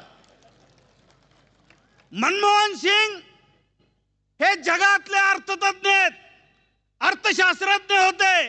त्याला मौनी बाबा म्हणते ते भाजपवाले. आणि हो मॅट्रिक नापास झाल्याला ह्याला विश्वगुरु म्हणतात. भावांनो, ह्या गोष्टीवर तुम्हाला ध्यान ठेवावं लागेल. संविधान बदलायचा कार्यक्रम सुरू झालेला आहे. आता 2 मुख्यमंत्री काहीच गुन्हा नसताना जेलमध्ये टाकले. आमच्या 2 आमदाराला ईडी लावली. अनेक लोक ईडीच्या ह्याच्यात जेलमध्ये टाकले. हुकुमशाही सुरू आहे. आपले 12 आमदार राज्यपाल नियुक्त बिलकुल राज्यपालांनी केले नाही, म्हणजे कायदाच मानायचा नाही. हे जे चाललंय भावांनो, ह्याच्यावर तुम्हाला लक्ष ठेवावं लागेल.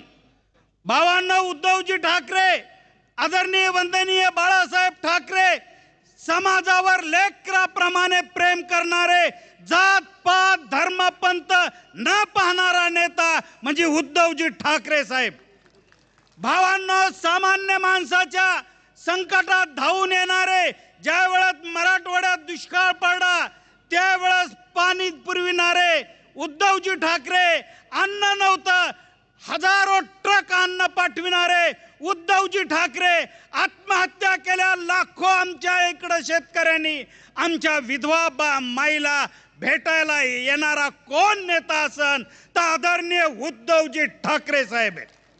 भावांनो, ज्या वेळेस कोरोना सुरू होता त्यावेळेस आपल्या महाराष्ट्राला कुटुंबाप्रमाणे लेकराप्रमाणे सांभाळणारे कोण होते तर आदरणीय उद्धवजी ठाकरे साहेब होते.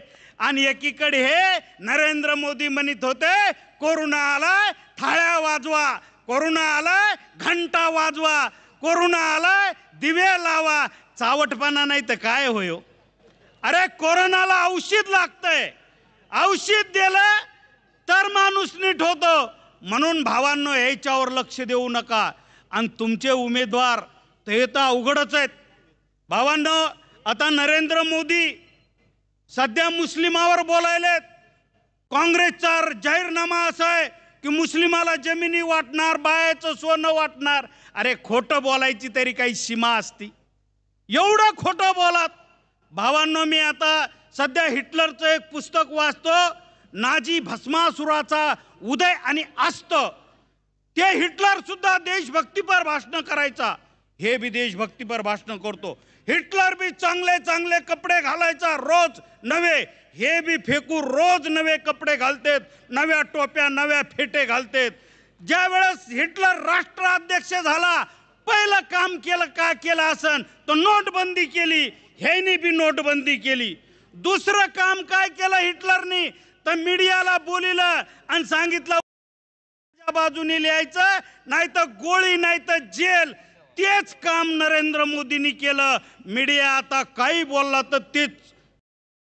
तिसरं काम केलं की खोटे पुस्तकं लिहिले आणि हिटलर हे जिजाचा अवतार आहे, देवाचा अवतार आहे. तसं मोदींनी सुद्धा 3 पुस्तकं लिहिलेत. रामाचा अवतार, हनुमानाचा अवतार आणि शिवाचा अवतार. भावांनो, हे सरळ आपल्याला खोटं बोलायलेत. एकच खोटं गोष्ट 1000 बाऱ्या जर बोलली तर कालांतराने ती खरी वाटू लागती. आपण इथं कोणी भूत बघितलंय का? पण आपली आई सांगती भूताचे पाय उलटे असतात, गपकन लहान होतंय, गपकन मोठं होतंय. आमुष्याच्या रात्री आपल्याला भेव वाटतंय, कारण आईने 100 बाऱ्या खोटं सांगितलंय. तसं हे भाजपवाले 1000 बाऱ्या खोटं सांगतात. म्हणून भावांनो, आता तुम्हाला विचार करायचा आहे. आपले जे उमेदवार आहेत, आपल्या उमेदवाराकडे पहा. एकदम स्वज्वळ, सरायला भेटणारे, 20 दिवस महिन्यातले भेटणारे. आणि दुसरा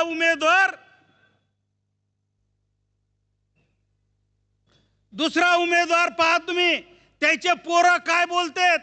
आमच्या इकडं 2 आडनाव आहेत राऊत साहेब, एक शेण चोरे आणि दुसरे बाप मारे. शेण चोरे आणि बाप मारे. तर ते पोरं ज्या वेळेस शाळेत जातात त्यावेळेस ते म्हणतात आमच्या कोण्या पूर्वजांनी शेण चोरलं तर आमच्या नशिबी कपाळावर शेण चोरे आलं. कोणी आमच्या पूर्वजांनी बाप मारला होता तर बाप मारे आलं. तसं तुमच्या कोकणात सुद्धा कोंबडी चोर आहेत, त्याच्या कपाळावर कायमचा शिक्का आहे. तुम्ही मंत्री झाले, मुख्यमंत्री झाले तर तुम्ही कोंबडी चोर आहेत आणि तुमच्या त्या पोट्ट्याच्या बी डोक्यावर कोंबडी चोराचे पोरं म्हणून आहेत. म्हणून भावांनो, तुम्हाला विनंती करतो, आता हुकुमशाहीच्या विरोधात तुम्हाला ह्या मशालीवर मतदान करायचे. आदरणीय विनायक राऊत साहेबाला निवडून द्यायचे. आदरणीय उद्धवजीचे हात बळकट करायचे, उद्धवजीच्या शब्दाला प्रतिष्ठा द्यायची. म्हणून मशालीला मतदान करा. एवढंच बोलतो, 2 शब्द संपितो. जय हिंद, जय महाराष्ट्र. यानंतर आपल्या सगळ्यांचं लक्ष लागलेलं आहे माननीय उद्धवजींच्या आगमनाकडे. आणि तत्पूर्वी महाराष्ट्रातली बुलंद तोप, शिवसेनेची तोप, आमच्या सगळ्यांचा आदर्श असं नेतृत्व शिवसेना नेते आदरणीय भास्करजी जाधव साहेब यांना आम्ही विनंती करतो की त्यांनी आपलं या ठिकाणी मनोगत व्यक्त करावं.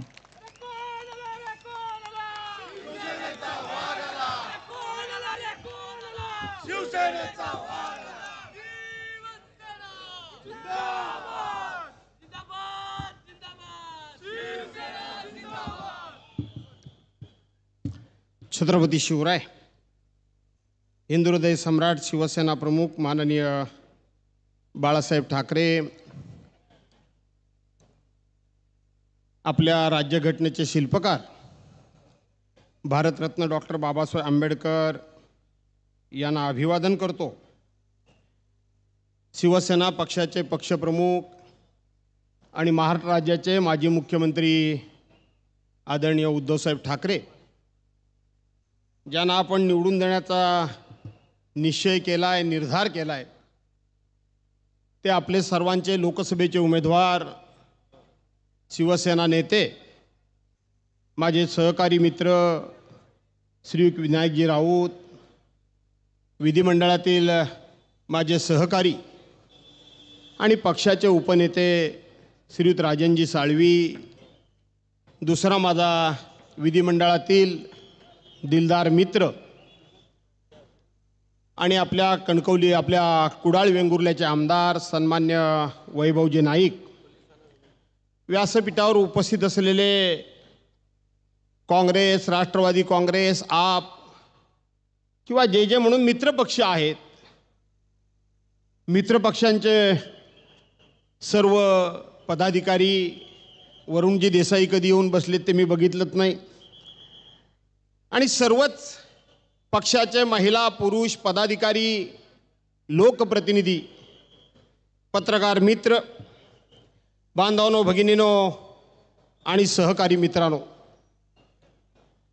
आपण सगळेजण उद्धव साहेबांचं मार्गदर्शन ऐकण्याकरता म्हणून या ठिकाणी मोठ्या संख्येने उपस्थित आहात.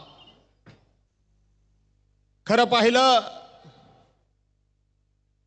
तर ज्या वेळेला या निवडणुकीला सुरुवातच झाली नव्हती त्यावेळेला भारतीय जनता पार्टीकडून या देशामध्ये अशा पद्धतीचा माहोल तयार केला गेला होता, एक वातावरण तयार केलं गेलं होतं, एक अशा पद्धतीनं परसेप्शन तयार केलं गेलं होतं की अब की बार 400 पार, अब की बार 400 पार. आणि मग काय भाजपवाले तुम्हाला माहितीच आहे, एखादी घोषणा घेऊन नुसते टनाना टनाना टनाना उड्या मारायला सुरुवात करतात.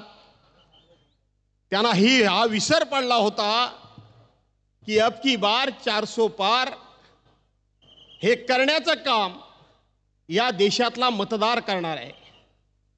आणि जेव्हा कधी देशामध्ये लोकशाही अस्तित्वात आली, या देशाला ज्या वेळेला स्वातंत्र्य मिळालं, या देशामधली पहिली निवडणूक 1952 साली झाली, त्यावेळेपासून ज्या ज्या पक्षांनी ज्या ज्या नेत्यांनी निवडणुका लढल्या, त्यांनी जनता हा कोणाला कुठे पार करायचा हा ठरवणारा जनता हा जनार्दन आहे, अशा पद्धतीच्या विनम्र भावनेनं या देशातल्या जनतेला साथ घातली.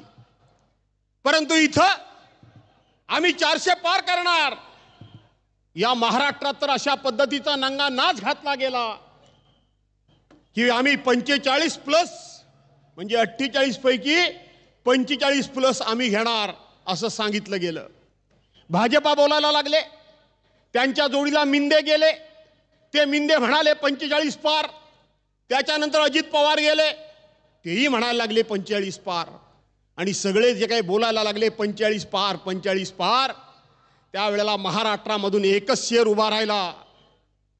महाराष्ट्रामधून एका वाघाची डरकाळी फुटली, अरे अभी तक शेर तो जिंदा है, अभी जिंदा है, 400 पार नहीं, इस बार तुम तडी पार, हे सांगणारे उद्धव बाळासाहेब ठाकरे.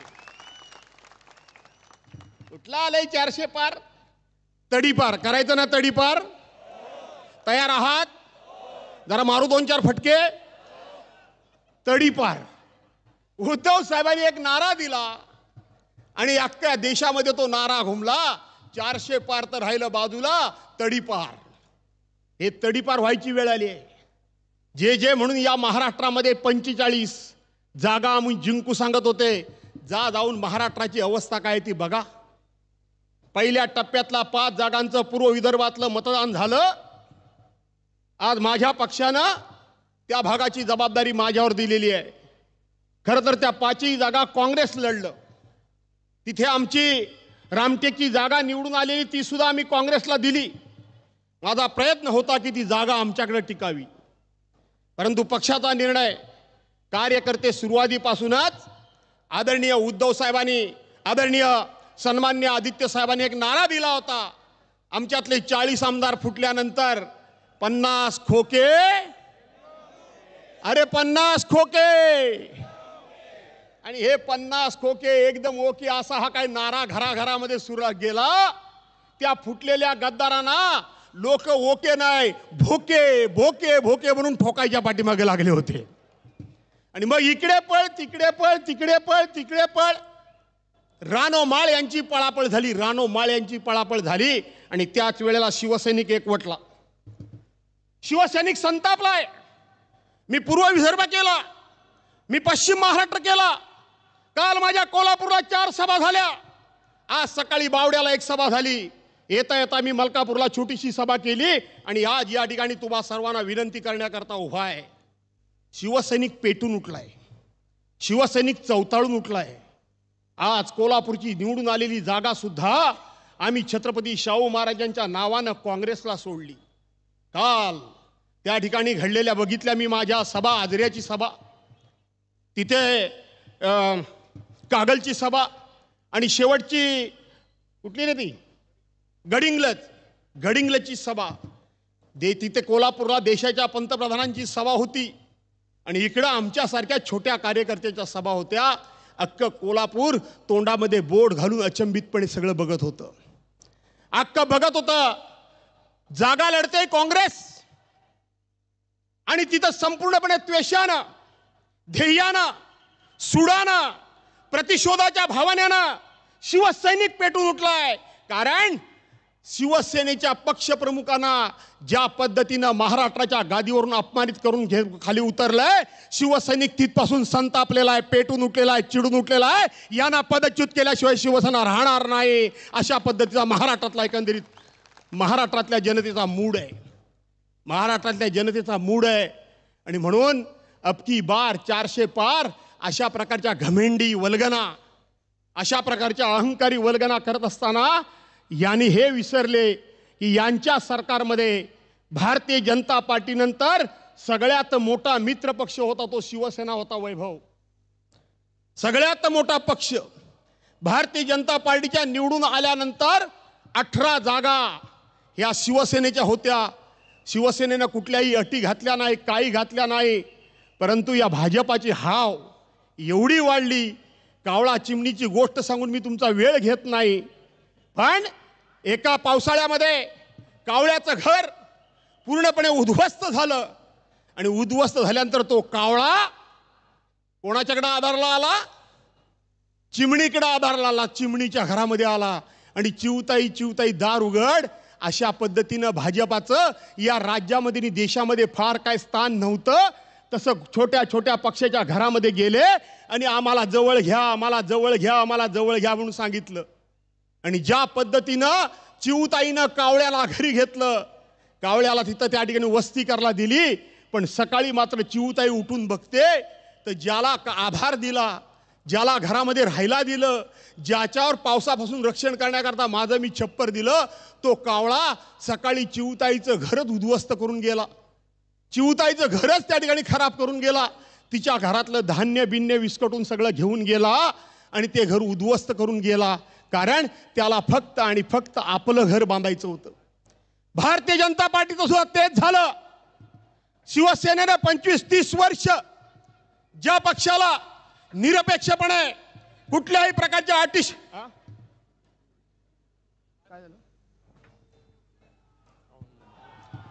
कोण आला रे, कोण आला, कोण आला रे, कोण आला? उद्धव साहेब तू मागे पडो, उद्धव साहेब तू मागे पडो. आम्ही शिवाचे सैनिक वेडे करू जीवाचे रान.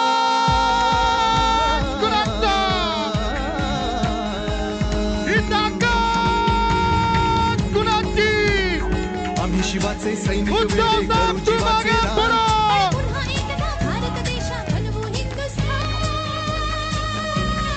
कोण आला रे, कोण आला, कोण आला रे, कोण आला? आमचा हिंदुस्थान, आमचा हिंदुस्थान, आमचा हिंदुस्थान, आमचा हिंदुस्थान, आमचा हिंदुस्थान, आमचा हिंदुस्थान. अरे भगवान,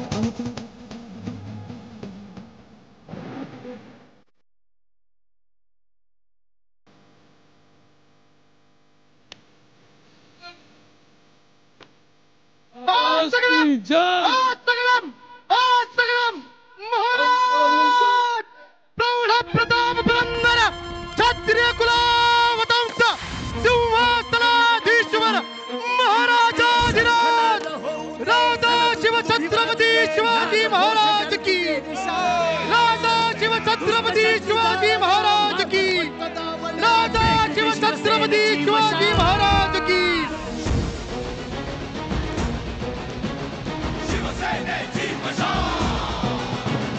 हिंदू हा तुझा धर्म जाणून घे, हेच मर्म जीवन करत्यास तू बहाल. दुष्ट शक्ती जाळण्या मार्ग स्पष्ट दावण्या शिवसेनेची पेटली मशाल.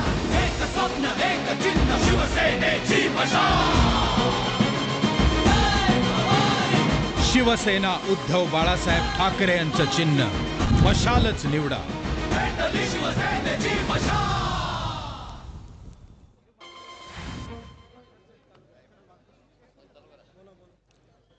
आणि म्हणून मी आपल्याला कावळा आणि चिमणीची गोष्ट सांगत होतो.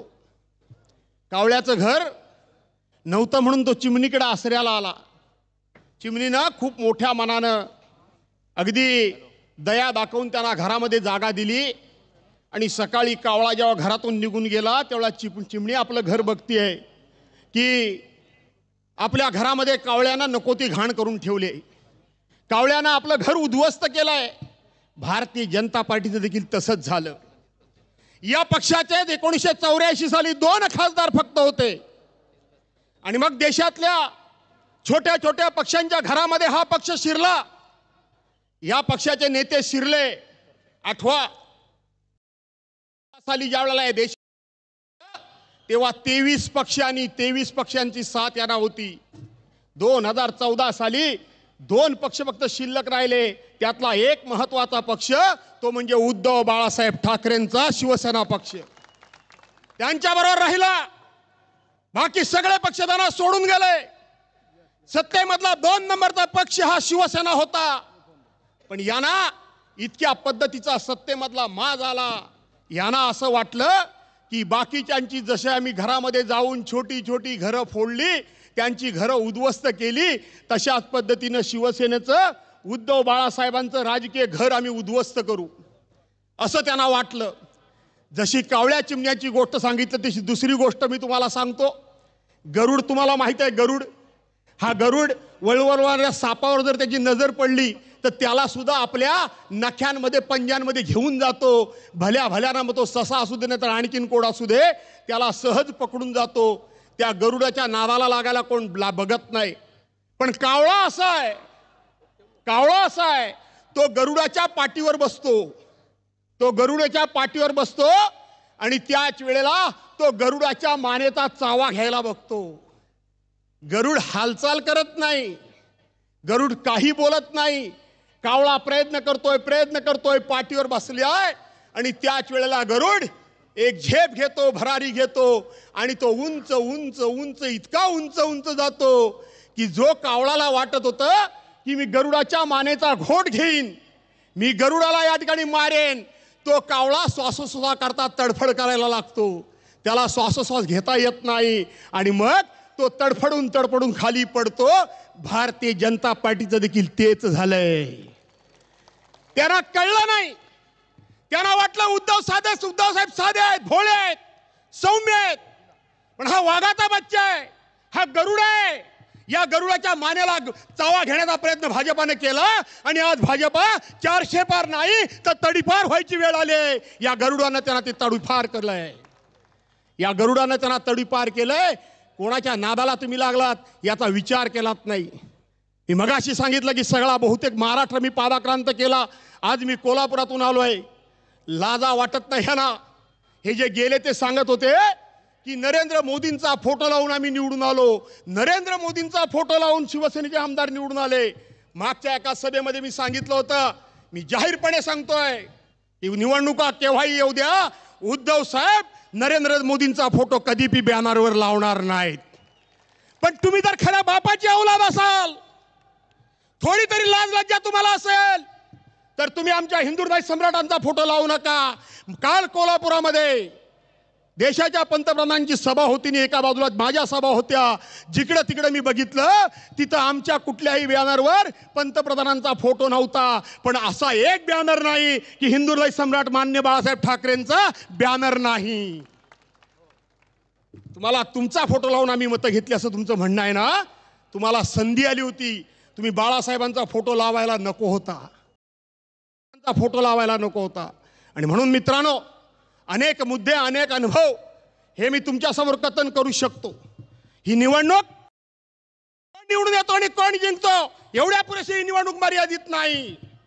तर मी मगाशी सांगितलं, उभ्या महाराष्ट्रामध्ये कोणाची जागा आहे ही न बघता शिवसैनिक पेटून उठलाय, शिवसैनिक चवताळून उठलाय, शिवसैनिक प्रतिशोध घेतोय की आमचा पक्ष कुणी चोरला, आमचा पक्षाचं नाव कुणी चोरलं, आमचं निशाणी धनुष्य बाण कुणी चोरली आणि आमच्या शिवसेना प्रमुखांना कुणी चोरलं, याचा प्रतिशोध शिवसैनिक घेत आहेत, याचा प्रतिशोध शिवसैनिक घेत आहेत.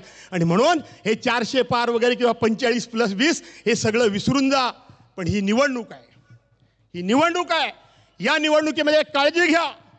कोणी काही चर्चा घडवेल, कोणी काही बोलेल, पण हिंदुहृदय सम्राट शिवसेना प्रमुख मान्य बाळासाहेब ठाकरे नेहमी शिवसैनिकांचा उल्लेख करताना गौरवानं नेहमी म्हणायचे की शिवसैनिकांच्या नादाला लागू नका.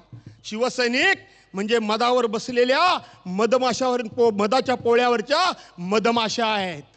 त्या जोपर्यंत शांत आहेत तोपर्यंत शांत आहेत, पण ज्याला कोणाला खुमखुमी आली असेल त्यांनी फक्त त्या मधाच्या पोळ्यावर एक दगड मारून बघावा, त्या माशा त्याची काय अवस्था करतात ते बघावं. हे नेहमी शिवसेना प्रमुख सांगायचे, त्या मधावरच्या पोळ्यावरच्या बसणाऱ्या तुम्ही माश्या आहात, मधमाशी चाखणाऱ्या तुम्ही माश्या आहात. मधमाशी फुलाफुलातला मध घेऊन येऊन त्या ठिकाणी निर्माण करणारं पोळं तुम्ही माश्या आहात. परंतु माश्या 2 प्रकारच्या असतात, तेवढंच फक्त तुम्हाला मी सांगतो. माश्या 2 प्रकारच्या असतात. मध पोळ्यावर, मधाच्या पोळ्यावर बसणारी माशी ही कधी घाणीवर बसत नाही. ती माशी जरी असली तरी ती घाणीवर बसत नाही, आणि घाणीवर बसणाऱ्या माशीला मधमाशाच्या पोळ्या जवळ करत नाही. तुम्ही मधाच्या पोळ्यावरच्या माश्या आहात, या घाणीवर बसायला कुणीही जाण्याचा चूक करू नका, कुणीही चूक करू नका. अशा प्रकारची विनंती करतो. विनायक राऊतांबद्दल मी काय बोलायला पाहिजे, विनायक राऊतांबद्दल मी काय सांगायला पाहिजे. स्वतः अनुभवतात, स्वतः बघतात, स्वतः ऐकतात. हे सगळं तुमच्या काना नाका डोळ्यांनी जी गोष्ट तुम्ही अनुभवतात त्याच्याबद्दल मी फार काही सांगणार नाही. पण आज गाडीतून येत असताना, कोल्हापूरतून प्रवास करत असताना उद्धव साहेबांनी एक क्लिप पाठवली. तेवढी पुन्हा पुन्हा पुन्हा पुन्हा पुन्हा पुन्हा मी ऐकली. मला सोशल मीडियाच्या आमच्या लोकांना विनंती आहे की ह्या क्लिप्स व्हायरल करा. 30 सेकंदाच्या आहेत, 45 सेकंदाच्या आहेत, फार नाहीत. त्या क्लिपमध्ये बाकी सगळ्या महाराष्ट्राच्या, देशाच्या व्यथा काय आहेत, अडीअडचणी काय आहेत. हे दुष्टांचं सरकार, हे अहंकारी सरकार, हे दोस्तीला न जागणारं सरकार, हे महिलांचा आदर न करणारं सरकार, आदर तर सोडा, अपमान ठाई ठाई अपमान करणारं सरकार. वेळ कमी आहे ना तर चंद्रपूरची घटना सांगितली असती, वेळ कमी आहे म्हणून मणिपूरची घटना सांगितली असती, वेळ कमी आहे म्हणून माझ्या रत्नागिरी जिल्ह्यातली सुद्धा घटना सांगितली असती, पण सांगत नाही. आणि म्हणून त्या क्लिपमध्ये हे सगळे विषय थोडेफार आहेत. त्याच्यामध्ये आपल्या व्यथा मांडत असताना त्या गाण्यामधली असेच 2 शब्द आहेत, हे सरकार कोण बदलणार. म्हणजे तरुण असतील, महिला असतील, व्यावसायिक असतील, व्यापारी असतील, सीमेवर लढणारे जवान असतील, हे अतिशय कळवळीनं, वेदनेनं, हताशपणे प्रश्न विचारतायत, हे सरकार कोण बदलणार. त्याच्यावर उद्धव साहेब उत्तर देतात, जे मतदान करणार तेच सरकार बदलणार, जे मतदान करणार तेच सरकार बदलणार. त्याचा शेवट सांगतो. त्याच्यामध्ये पुन्हा तरुणी विचारतात की हे सरकार कोण बदलणार. त्यावेळेला उद्धव साहेब ठामपणे सांगतायत, शब्दामध्ये आश्वासकता आहे, शब्दामध्ये निश्चित स्वरूपाचा अशा प्रकारचा विश्वास आहे, विश्वासघात नाहीये, खोटा आशावाद नाहीये. तर तिथं सांगतात उद्धव साहेब की हे सरकार कोण बदलणार, मशाल पेटणार, घाबरू नकोस आणि सरकार बदलणार. मशाल पेटणार आणि सरकार बदलणार. ह्या माझ्या मुस्लिम भगिनींपासून सगळ्या जाती धर्माची लोक इथं ज्या विश्वासानं उद्धव साहेबांना ऐकण्याकरता आलेत, ज्या विश्वासानं उद्धव साहेबांच्या अख्खा प्रचंड सभेमध्ये बसतात, हेच तुझ्या हे सरकार बदलणार आहेत. आणि हे सरकार बदलणार म्हणजे विनायक राऊतांना निवडून देऊन एक खासदार या ठिकाणी निवडून आणणार. त्यामुळे बाकीच्यांचे कोणाचा विचार करण्याची गरज नाही. आता मी 2-4 फटके काही मारत नाही म्हणून सगळे जरा शांत आहेत. पण विनायक राऊतांनीच मला सांगितलं, नको रे बाबा फटकारे मारू, असं तुझा त्यांनी मला असं सांगितलं की तुमचा एखादा फटकारा बसला तर पोटनिवडणूक लागायची, अशी अवस्था आहे. कारण मध्य प्रदेशमध्ये एक पोटनिवडणूक लागली. काल 89 जागांकरता मतदान झालं, तर ती 1 जागा कॅन्सल झाली, म्हणजे 88 ठिकाणीच मतदान झालं. आणि म्हणून विनायक राऊतांना मला खासदार बघायचं आहे, पोटनिवडणूक करायची नाही. म्हणून मला तुम्हाला काय म्हणायचं समजलं का नाही समजलं. आणि म्हणून घ्या हातामध्ये मशाल, या हातामध्ये मशाल घ्या, ती मशाल प्रज्वलित करा. 7 तारखेला कुणीही न बोलवता, कुणीही निमंत्रण न देता, कुठलीही व्यवस्था न करता स्वतःहून अशात लाखोच्या संख्येनं मतदान केंद्रावर जा.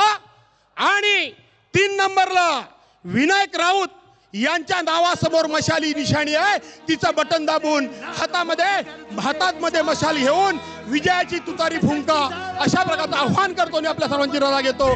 जय हिंद, जय महाराष्ट्र.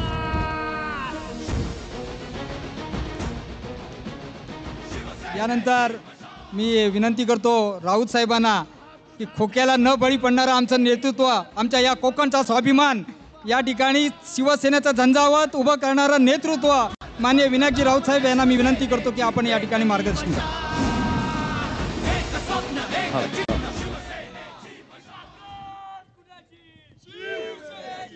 माझे आदरणीय पक्षप्रमुख उद्धवजी ठाकरे साहेब, आदरणीय रश्मीवहिनी आणि तेजस, आपल्याला वंदन करतो.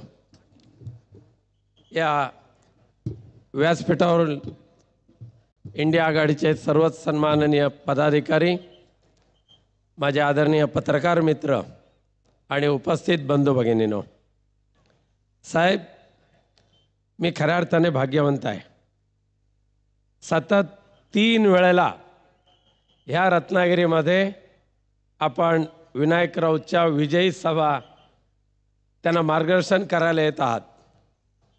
आणि ज्या हिंदू हृदय सम्राट बाळासाहेब ठाकरेंनी सेवा धर्म मला शिकवला, आपणही त्याच सेवा धर्माचं मार्गदर्शन मला करायला नेहमीच उपदेश करत असता. मी आपल्या समक्ष पुनश्च एकदा माझ्या कोकणवासियांना आणि कोकणवासियांच्या माध्यमातून माझ्या हिंदू हृदय सम्राट बाळासाहेबांना साष्टांग दंडवत करतो आणि ह्या सेवा धर्माचं पालन करण्याचा शब्द देतो.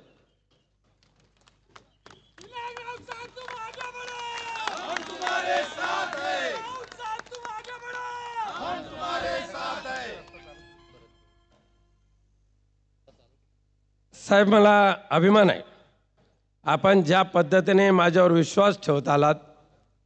बाळासाहेबांच्या नंतर सख्या भावापेक्षा जास्त प्रेम तुम्ही माझ्यावर केलात. आणि मी तुम्हाला शपथपूर्वक शब्द देतो साहेब, आजपर्यंत 2 वेळेला नगरसेवक बनवलात, 2 वेळेला आमदार बनवलात, 2 वेळेला खासदार बनवलात. पण ह्या कोकणची सेवा करत असताना मला माहिती आहे, हा कोकणचा परिवार विनायकरावचा नाही आहे. हा कोकणचा परिवार हिंदू हृदय सम्राट बाळासाहेब ठाकरेंचाच आहे आणि आपलाच तो आहे. आणि आपल्या पुण्याईवरच विनायकरावचं हे राजकीय कारकीर्द सुरू आहे. त्यामुळे मागच्या 10 वर्षामध्ये कोकणवासियांनी सांगावं, आपण तर आहातच, 10 वर्षाच्या खासदारकीमध्ये ह्या कोकणच्या संस्कृतीला गालबोट लावणारं पाप विनायकरावने नाही केलं साहेब. 10 वर्षामध्ये ह्या कोकणची संस्कृती कोकणच्या संस्कृतीचं संवर्धन करावं, देवधर्माच्या या कोकण भूमीचं ते पावित्र्य कायम राखावं आणि सामाजिक सेवेचं जेवढं करता येईल तेवढं काम ह्या कोकणमध्ये मी केलेलं आहे. आणि म्हणूनच लेखाजोखाच्या माध्यमातून मी केलेलं काम लोकांसमोर आहे. संसदेमध्ये केवळ नामदारी खासदार न बसता किमान 108 वेळाला संसदेमध्ये मतदारसंघाचे प्रश्न, राज्याचे प्रश्न, लोकसभेचे, देशाचे प्रश्न विनायकरावने मांडत असताना ह्या कोकणमध्ये मुंबई गोवा राष्ट्रीय महामार्ग असो, कोकणला लागणारा CRZचा प्रश्न असो, खाजगी वनसंज्ञा असो, हत्तीमुक्त मानगाव खोरे असो, किंवा आपल्या माध्यमातून संपूर्ण कोकण किनारपट्टीवर भूमिगत विद्युत वाहिन्या देत असतानाच रत्नागिरीचा विमानतळ, सिंधुदुर्गचा विमानतळ, त्याचबरोबर ह्या कोकणच्या पर्यटनाला वाव देण्यासाठी आदरणीय आदित्यजी ठाकरे यांच्या कारकिर्दीमध्ये संपूर्ण कोकण किनारपट्टी सहित सह्याद्री पट्ट्यामध्ये सुद्धा पर्यटनाच्या योजना लागू करण्याचा प्रयत्न आदित्यजींनी आणि तुम्ही केलात. दुर्दैवाने मध्ये आलेलं सरकार, त्यानं हे कोकणचा द्वेष करणारे सरकार आहे. कोकणची भूमी ही सध्याच्या गद्दार गटाच्या मुख्यमंत्र्यांना आणि देवेंद्र फडणवीस यांना सोन्याची कोंबडी वाटते. आणि म्हणून अनेक प्रकारची संकट ह्या कोकणवर लादू पाहत आहेत. नुकतंच आता आमचा काजू, आंबा ह्या बागायतदारांचा खूप मोठा प्रश्न साहेब या कोकणामध्ये आहे. काजूला हमीभाव मिळाला पाहिजे ही मागणी आपण करतोय, पण विनायक राऊत मागणी करतोय म्हणून त्याला बासनात गुंडाळून टाकायची. आज आंबा उत्पादकांच्या समोर यक्ष प्रश्न राहिलेला आहे. हा संपूर्ण आंबा उत्पादक वाशी मार्केटमध्ये आपला काजू आंबा घालतात. काजू रत्नागिरी आणि सिंधुदुर्ग आणि कोल्हापूरचा एक दर्जेदार काजू, आजपर्यंत हा काजू निर्यात होत होता, परंतु या गद्दार सरकारने, भारतीय जनता पक्षाच्या सरकारने सुद्धा कोकणच्या आणि कोल्हापूरच्या काजूवरची निर्यात बंदी अधिक कडक घातली आणि जे होत बंद करून टाकल्या आणि त्या बदल्यात आफ्रिका आणि टांझानियाच्या काजू देशात येऊ लागल्या. माझी मागणी आहे आपल्याकडे, आघाडीचं सरकार तर येणारच, आल्यानंतर पहिली काजूवरची निर्यात बंदी उठवण्यासाठी आपण शब्द टाकाल आणि त्याचबरोबर आमच्या कोकणच्या आंबा बागायतदारांना आधार देणारा वाशी मार्केटमधला एक चांगला कार्यकर्ता, केवळ आणि केवळ शरद पवार साहेबांचा कार्यकर्ता, पानसरे नाव त्यांचं, त्यांना संजय पानसरे, केवळ आणि केवळ छोट्याशा शौचालयाच्या त्या गडबडीमध्ये त्यांना तुरुंगात टाकलं. आज आमच्या कोकणातल्या आंबा उत्पादकांचे जवळजवळ 100 कोटी रुपये हडप करण्याचं काम या भाजपच्या सरकारने केलेलं आहे. आणि दुसरं महत्त्वाचं साहेब मी आपल्या निदर्शनास आणू इच्छितो, केवळ आणि केवळ पालघर, रायगड, रत्नागिरी आणि सिंधुदुर्ग या 4 जिल्ह्यातल्या 1635 गावावर ग्रामपंचायती हद्दपार करायच्या आणि परप्रांतीय भूमाफियांच्या इच्छेसाठी 1635 गावातील 6,42,000 हेक्टर जमीन ही सिडकोच्या ताब्यात द्यायची. त्याच्यामध्ये किनारपट्टी आहे, त्याच्यामध्ये जांबा दगडाचे खाणी असलेले गाव आहेत आणि ह्या भूमिपुत्रांचा रोजगार हिसकावून घ्यायचा आणि परप्रांतीयांच्या ताब्यात घालायचं हे काम आता ह्या गद्दार सरकारने चालू केलेलं आहे. आम्ही त्याला विरोध करतोय. आम्ही ठणकावून सांगितलेलं आहे, आमच्या कोकणच्या भूमीवर आम्ही सिडकोचा ब्रह्मराक्षस आम्ही येऊ देणार नाही म्हणजे नाही. आणि कोकणच्या भूमीचं रक्षण करण्याची जबाबदारी तुम्ही माझ्यावर सोपवलेली आहे. आमचे भास्कर शेठ जाधव आहेत, राजन साळवी आहेत, आमचे वैभव नाईक आहेत, निष्ठावंत आम्ही कार्यकर्ते तुमच्यावर राहिलेलो आहोत. अजिबात घाबरून जाऊ नका.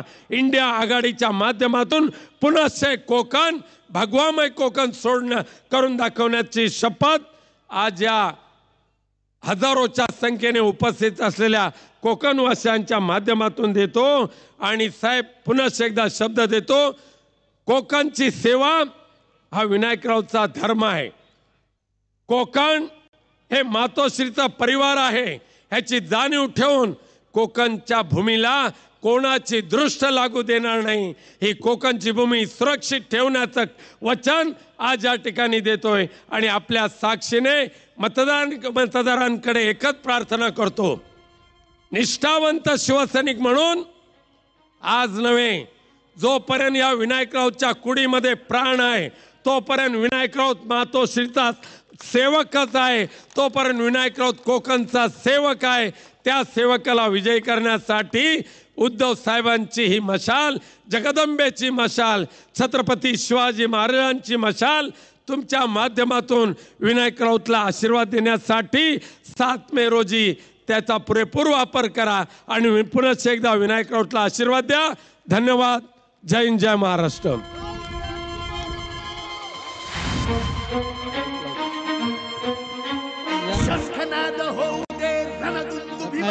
जिल्ह्याच्या वतीनं पक्षप्रमुख आदरणीय उद्धवजी ठाकरे यांचं या ठिकाणी स्वागत करण्यात येतं. शिवसेनेची मशाल, शिवसेनेची मशाल. हिंदू हा तुझा धर्म जाणून घे, हेच मर्म जीवन करत्यास तू बहाल. दुष्ट शक्ती जाळण्या, मार्ग स्पष्ट दावण्या, शिवसेनेची पेटली मशाल. एक स्वप्न, एक चिन्ह, शिवसेनेची मशाल. शिवसेना उद्धव बाळासाहेब ठाकरे यांचं चिन्ह मशालच निवडा. शिवसेनेची मशाल.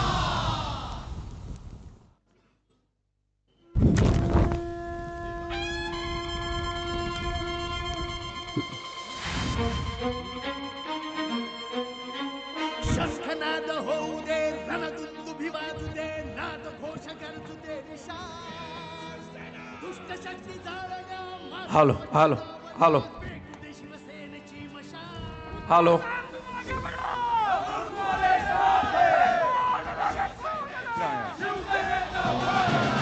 हिंदू हा तुझा धर्म जाणून घे हे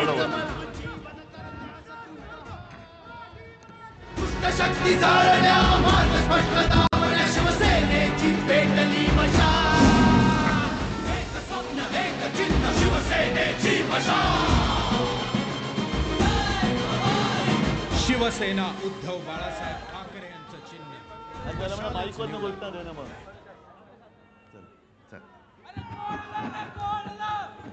व्यासपीठावर बसलेले महाविकास आघाडीचे सर्व मान्यवर नेते आणि जमलेल्या माझ्या तमाम देशभक्त बांधवांनो, भगिनींनो आणि मातांनो, कोकणामध्ये प्रचार करण्याची गरज आहे काय? मग थांबू इकडेच. मी मुद्दामून आलो कारण मला कल्पना आहे कोकणामध्ये मला प्रचाराची. कोकण हे शिवसेनेचं आणि आम्हा ठाकरे कुटुंबियांचं हृदय आहे. आणि भास्करराव आहेत, राजन आहे, वैभव आहे, तुम्ही सगळेजण आहात. मला अभिमान आहे तुमचा. शिवसेना फोडण्याचा प्रयत्न झाला तरी सुद्धा तुम्ही जागच्या जागी उभे आहात. आणि हा डाव कसा आहे बघा. एक तर शिवसेना फोडली, शिवसेना चोरली, गद्दाराकडे धनुष्यबाण दिलं, गद्दाराची पूर्ण तंगडतोड केली, जागा कापल्या, उमेदवार बदलले आणि इतक्या वर्षानुवर्ष तुम्ही जीवापाड जपलेला धनुष्यबाण तर चोरलाच, पण आता कोकणावरनं तो सुद्धा गायब करून टाकला. म्हणजेच काय की त्या लाचारांना कळलंच नाही, खोक्यात जे बसले त्यांना कळलंच नाही की हे जे गद्दारांचे मालक बसलेत दिल्लीत 2, ते शिवसेनेबरोबरचं कोकणचं नातं तोडायला निघालेत. त्यांना माहीत नाही अजून कोकणामध्ये जांबा दगड आहे आणि असं म्हणतात की जांबा दगड हा कोणे एकेकाळी लावारस होता. बरोबर ना? याचा अर्थ असा नाही की त्याचा पुन्हा लावा नाही होणार. आज संपूर्ण कोकणात नाही अख्ख्या महाराष्ट्रामध्ये भाजपच्या विरुद्ध लावारस उसळून वर आलेला आहे. आणि मोदींना अजून काय त्याला म्हणतात तो सूरच लागत नाहीये. आणि झालंय असं की सध्या IPLचे दिवस सुरू आहेत. मॅच बघताना पंचायत होते की अरे हा खेळाडू आपल्या टीममध्ये होता, तो नाही तो तिकडे गेला. अरे तो तिकडे होता, नाही तो आता इकडे गेला. आणि तसं भारताच्या राजकारणात झालंय. IPL म्हणजे इंडियन पॉलिटिकल लीग, असंच झालेलं आहे. मोदी किती काही बोलतील पण मोदींचा तो जो काय पहिला आत्मविश्वास होता 14 साली आणि 19 सालचा तुम्हाला बघायला मिळतोय? नाही. हो असेल तर हो बोला, मला तर दिसतच नाही आत्मविश्वास. पहिल्यांदा अगदी 19 साली सुद्धा आपण फसलो होतोच. काय रुबाब होता, कारण शिवसेना सोबत होती. आणि त्यांचं एक वाक्य होतं, एक अकेला सब पे भारी. अशी मस्ती होती, छाती होती 56 इंचांची. आता त्या छातीमधली हवा पण गेली. आणि एक अकेला सब पे भारी, आजूबाजूला सब भ्रष्टाचारी. काय ही गत आले. म्हणजे अटलजींचा आत्मा रडत असेल वरून. ते जे बोलले होते की अशी जर का सत्ता मला मिळत असेल तर मी ती चिमटीत सुद्धा पकडणार नाही. आता अटलजींचा आत्मा ढसाढसा रडत असेल की काय कोणाच्या नाकर्त्याच्या हातामध्ये भाजपा गेला आणि होता नव्हता भाजपाने खतम करून टाकला, संपवून टाकला. अरे शिवसेना अख्खी तुमच्या सोबत होती तेव्हा मोदीजी आणि शहाजी जी खरं लावण्याची गरज नाही, तुम्हाला महाराष्ट्रामध्ये किती वेळा यावं लागत होतं, किती सभा तुम्ही घेतल्या होतात, कारण अख्खी शिवसेना तुमच्यासोबत होती.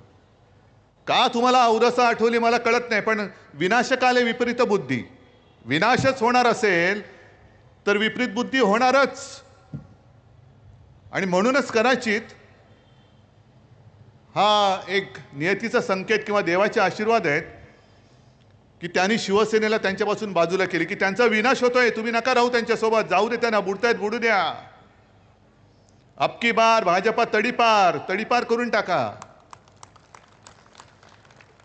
आणि काजूवरती, आंब्यावरती, कांद्यावरती जी निर्यात बंदी केलेली आहे ना, पहिली यांच्यावरची निर्यात बंदी उठवा, पहिला भाजपला निर्यात करून टाका, जाऊ दे साता समुद्रापलीकडे निर्यात तडीपार. पण मला यांचा सगळ्यांचा खरंच अभिमान वाटतो. हे ठीक आहे की त्यांनी संपूर्ण यंत्रणा वापरून शिवसेना चोरली, धनुष्यबाण चोरलं, पण विनायकरावजी मला तुमचा अभिमान आहे. भास्करराव, वैभव, राजन सगळे म्हणून इकडे बसलेत, मला तुमचा अभिमान आहे. कारण समोर जो उभा आहे त्याला रोज टोप घालताना विचार करावा लागतं, डोकं खाजवायला मिळतं तेव्हा, टोप घातली होती मिळत नाही, तेव्हा खाजवून विचारतो, अरे आज कोणत्या पक्षात होत आपण. हा बघा, तुम्ही विचार करा त्यांना, कारण आठवतच नाही काल कोणत्या पक्षात होतो, आज कोणत्या पक्षात आहे. इतके वर्ष स्वतः सकट स्वतःची पिलावळ, ही जिकडे सत्ता असते, जिथे सत्ता तिकडे तुम्ही झुकता. सगळी मंत्रीपदं घेतली, आमदारक्या खासदारक्या सगळ्या घेतल्या, पण माझ्या कोकणासाठी काय केले, एक तरी लघु किंवा सूक्ष्म तुमच्या साईजप्रमाणे प्रकल्प कोकणात आणलात का तुम्ही.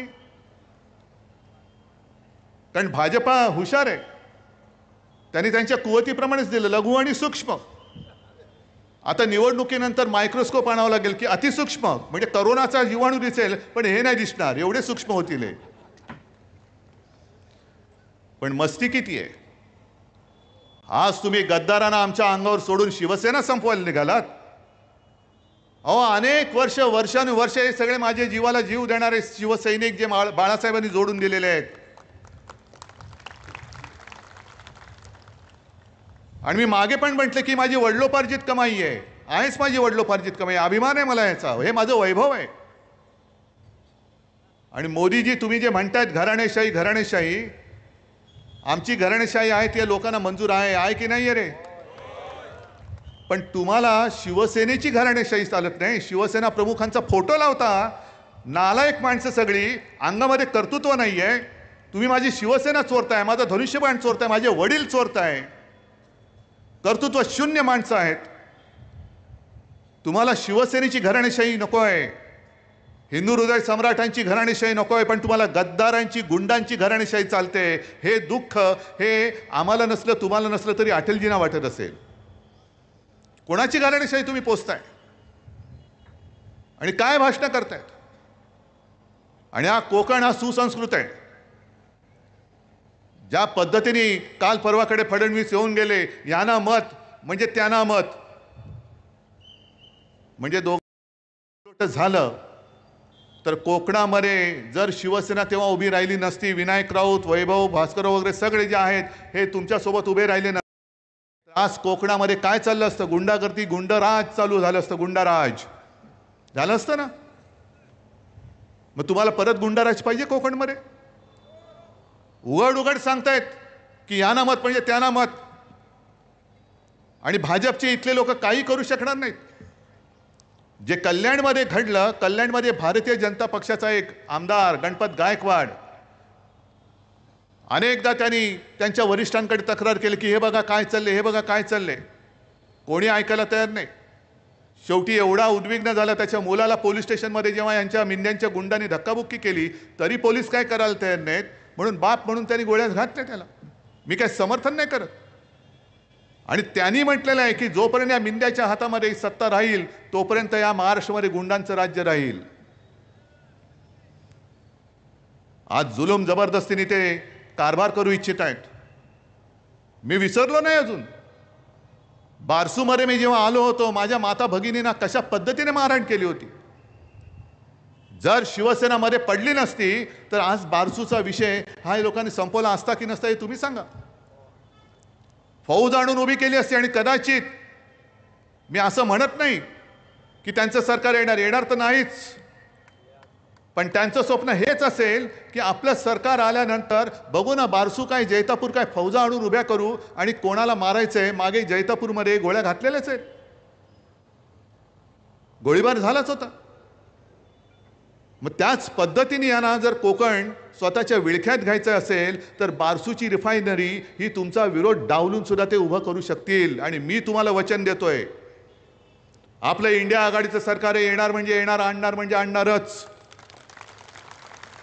आणि मग बारसू असेल, जैतापूर असेल, कोणताही विनाशकारी प्रकल्प मी कोकणात येऊ देणार नाही. नुसता जमिनीवरनं नाही तर तिथल्या सरकारच्या कागदावरून सुद्धा तो मी पिसून टाकेन, हे माझं तुम्हाला वचन देतोय मी तुम्हाला. आणि मग भाजपच्या अंधभक्तांना मला विचारायचंय की तुम्ही प्रचार कोणाचा करताय? विनाशाचा प्रचार करताय का? शिवसेनेला मत का द्यायचं नाही आणि गद्दाराला मत का द्यायचं? आम्ही विकासाच्या गोष्टी करतो, तुम्ही विनाशाच्या गोष्टी करता आहात. जसं ते म्हणतात की यांना मत म्हणजे त्यांना, मोदींना मत, तसं मी सांगतोय की त्यांना मत म्हणजे विनाशाला मत. मग एका बाजूला विनाश आहे आणि दुसऱ्या बाजूला विघ्नहर्ता विनायक आहे. तुम्हाला काय निवडायचं तुम्ही निवडा.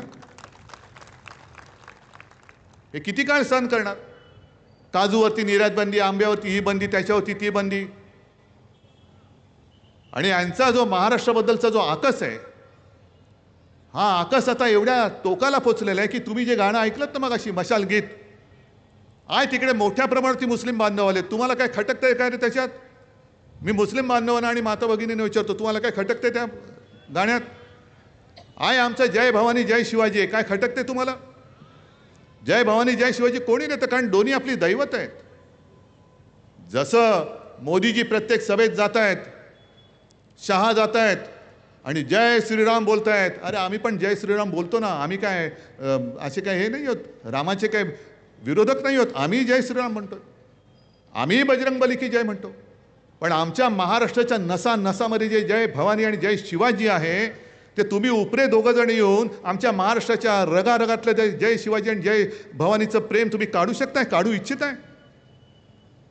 तुमचा महाराष्ट्राबद्दलचा आकस, तुमचा उद्धव ठाकरेबद्दलचा संताप, ठीक आहे, मैदानात उतरा. उद्धव ठाकरेला संपवायचं ना, उद्धव ठाकरे मैदानात उतरलाय, तुम्ही मैदानात या आणि लढून दाखवा उद्धव ठाकरेशी, होऊन जाऊ दे समोर समोर. पण सोबत तुमचे सगळे जे घरगडी आहेत, ईडी, इन्कम टॅक्स, सीबीआय, ते उद्या आमच्याकडे असणार आहेत, आमच्या अंडर असणार आहेत. आज तुम्ही ज्या पद्धतीने त्यांचा दुरुपयोग करतात, त्या अधिकाऱ्यांना सुद्धा सांगतोय, उद्या आमच्याकडे आल्यानंतर तुमच्या नांग्या ठेचल्याशिवाय आम्ही राहणार नाही.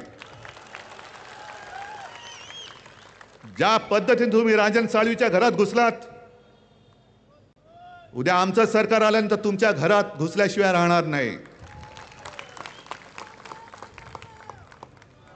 राजनच्या घरामध्ये घुसलात, मी मागच्या सभेत सुद्धा बोललो होतो, सगळ्याची किंमत किती, ह्याची किंमत किती, टेबलची किंमत किती, खुर्चीची किती, शिवाजी महाराजांच्या पुतळ्याची किंमत कोण ठरवणार? मोदींचा घरगडी. अहो, ज्यांना महाराजांची किंमत नाही कळत, तो आमच्या देशावरती राज्य करतो, हे आमचं दुर्दैव आहे. महाराजांचा पुतळा म्हणजे नुसतं काहीतरी चिखलातून बनवलेलं काही मूर्ती नाहीये, ते दैवत आहे. त्याची तुम्ही किंमत लावताय. हिंदू हृदय सम्राट शिवसेना प्रमुख बाळासाहेब ठाकरे, जर जे ते त्यावेळेला मोदीजी तुमच्या मागे उभे राहिले नसते तर अटल बिहारीजींनी तुम्हाला केराच्या टोपलीत तेव्हाच टाकलं असतं. त्यांच्या खुर्चीची किंमत. म्हणून मी राजनला तेव्हा विचारलं होतं की राजन, सगळ्याची किंमत त्यांनी काढली, मग शौचालयात गेले होते की नाही कमोडची किंमत बघायला? कारण नंतर आपली सत्ता आल्यानंतर त्यांना त्याचा उपयोग करावा लागणार आहे. वेडवाकडं कसंही तुम्ही वागता आहात, काय वाटेल ते करता आहात. आणि तो जो काय त्यांचा नारा होता 400 पार, आता गप्प बसले, कारण काहीच चालत नाहीये. 400 पार कशासाठी? तर आपली घटना बदलण्यासाठी. आणि मी नाही बोलत, त्यांचेच माजी मंत्री, त्यांचेच उमेदवार, त्यांचेच खासदार बोलताना त्या सुद्धा क्लिप आलेल्या आहेत. मग घटना बदलण्याची अवदसा तुम्हाला का आठवली? म्हणजेच काय की महाराष्ट्राबद्दलचा जो आकस आहे एक तर महाराष्ट्रामधले महाराष्ट्राच्या हक्काचे उद्योग धंदे तुम्ही गुजरातला घेऊन जातात. तुम्ही महाराष्ट्राच्या हक्कासाठी लढणाऱ्या शिवसेनेला खतम करू इच्छित आहात. तुम्ही महाराष्ट्राचं दैवत असलेल्या जय भवानी जय शिवाजी या शब्दावरती आक्षेप घेत आहात. आणि मी जाहीर आरोप करतोय, महाराष्ट्राच्या सुपुत्रांनी डॉक्टर बाबासाहेब आंबेडकरांनी केवळ त्यांनी लिहिली म्हणून तुम्ही घटनासुद्धा बदलायला निघाला आहात. डॉक्टर बाबासाहेब आंबेडकर हे महाराष्ट्राने देशाला दिलेलं दैवत आहे आणि त्यांनी घटना लिहिली. अरे त्यांची बुद्धिमत्ताच तशी होती म्हणून इतके 75 वर्ष होऊन सुद्धा त्याच घटनेच्या आधारावरती आणि ह्याच्यानंतर सुद्धा हजारो वर्ष आपला भारत देश हिंदुस्थान हा त्या घटनेच्या आधारावरती चालणार आहे. पण इथे सुद्धा तुमचा महाराष्ट्राबद्दलचा आकस दिसतोय. माणसं, अरे तुमच्या भूमीमध्ये गुजरातमध्ये औरंगजेब जन्माला आला, त्याला आम्ही काय करू? आमच्या भूमीमध्ये छत्रपती शिवाजी महाराज आणि बाबासाहेब आंबेडकरांसारखी, त्याला आम्ही काय करू शकतो? तुम्हाला त्यांची पूजा करता येत नसेल तर तुम्ही तुमच्या मातीत जो जन्माला आला त्याची पूजा तुम्ही करा ना. पण जे काय जुमले त्यांनी दिले होते 14 साली, 19 साली, आता 24 साली 15 लाख रुपये देणार होते. आलेत कोणाच्या खात्यात? आले असतील तर हात वर करा, मला आनंद होईल. जर कोणाच्या खात्यामध्ये मोदी सरकारकडनं 15 लाख रुपये आले असतील तर हात वर करून सांगा, मी आत्ताच्या आत्ता माझा प्रचार इथल्या इथे थांबवायला तयार आहे. मग त्यांनी 14 साली काय सांगितलं होतं की प्रत्येकाच्या खात्यात 15 लाख रुपये येतील. कोणाच्या खात्यात हजारो कोटी आले? भाजपच्या खात्यात आले. निवडणूक रोख्यांच्या माध्यमातून हजारो कोटी, 8-10 हजार कोटी हे त्यांनी 2 ते 2.5 वर्षात कमावले. म्हणजे एक गोष्ट ते बरोबर बोलले की जे काँग्रेसला 60 वर्षात जमलं नाही ते आम्ही करून दाखवलं. बरोबर आहे, काँग्रेसला एवढे पैसे कमवताच आले नाही. मोदीजी तुम्ही 2.5 वर्षात कमवले 8 ते 10 हजार कोटी. बरं, गंमत बघा अशी आहे, अर्थमंत्री कोण होत्या? निर्मला सीतारामन. आणि तुम्हाला माहिती असेल किंवा नसेल, जोपर्यंत कोर्टाचा निकाल येत नव्हता, कोर्टाचा निकाल येईपर्यंत त्यांनी पुढचे 10,000 कोटी रुपयांचे रोखे हे छापून तयार ठेवले होते आणखीन लुटायला. मी सर्वोच्च न्यायालयाला खास धन्यवाद देतो की तुम्ही अगदी योग्य वेळी यांची हंडी फोडलीत. कारण 8 ते 10 हजार कोटी आणि आम्हाला न सांगता असेच लुटले होते, आम्हाला माहितीच नव्हतं. आणखीन 10,000 कोटी हे लुबाडणार होते. आणि या सीतारामन बाई बोलल्या आहेत की आमचं सरकार आल्यानंतर आम्ही पुन्हा निवडणूक रोख्यांची योजना आणणार, म्हणजे पुन्हा तुम्हाला लुटणार, तुम्हाला तुमची लूट चालेल, परवडेल.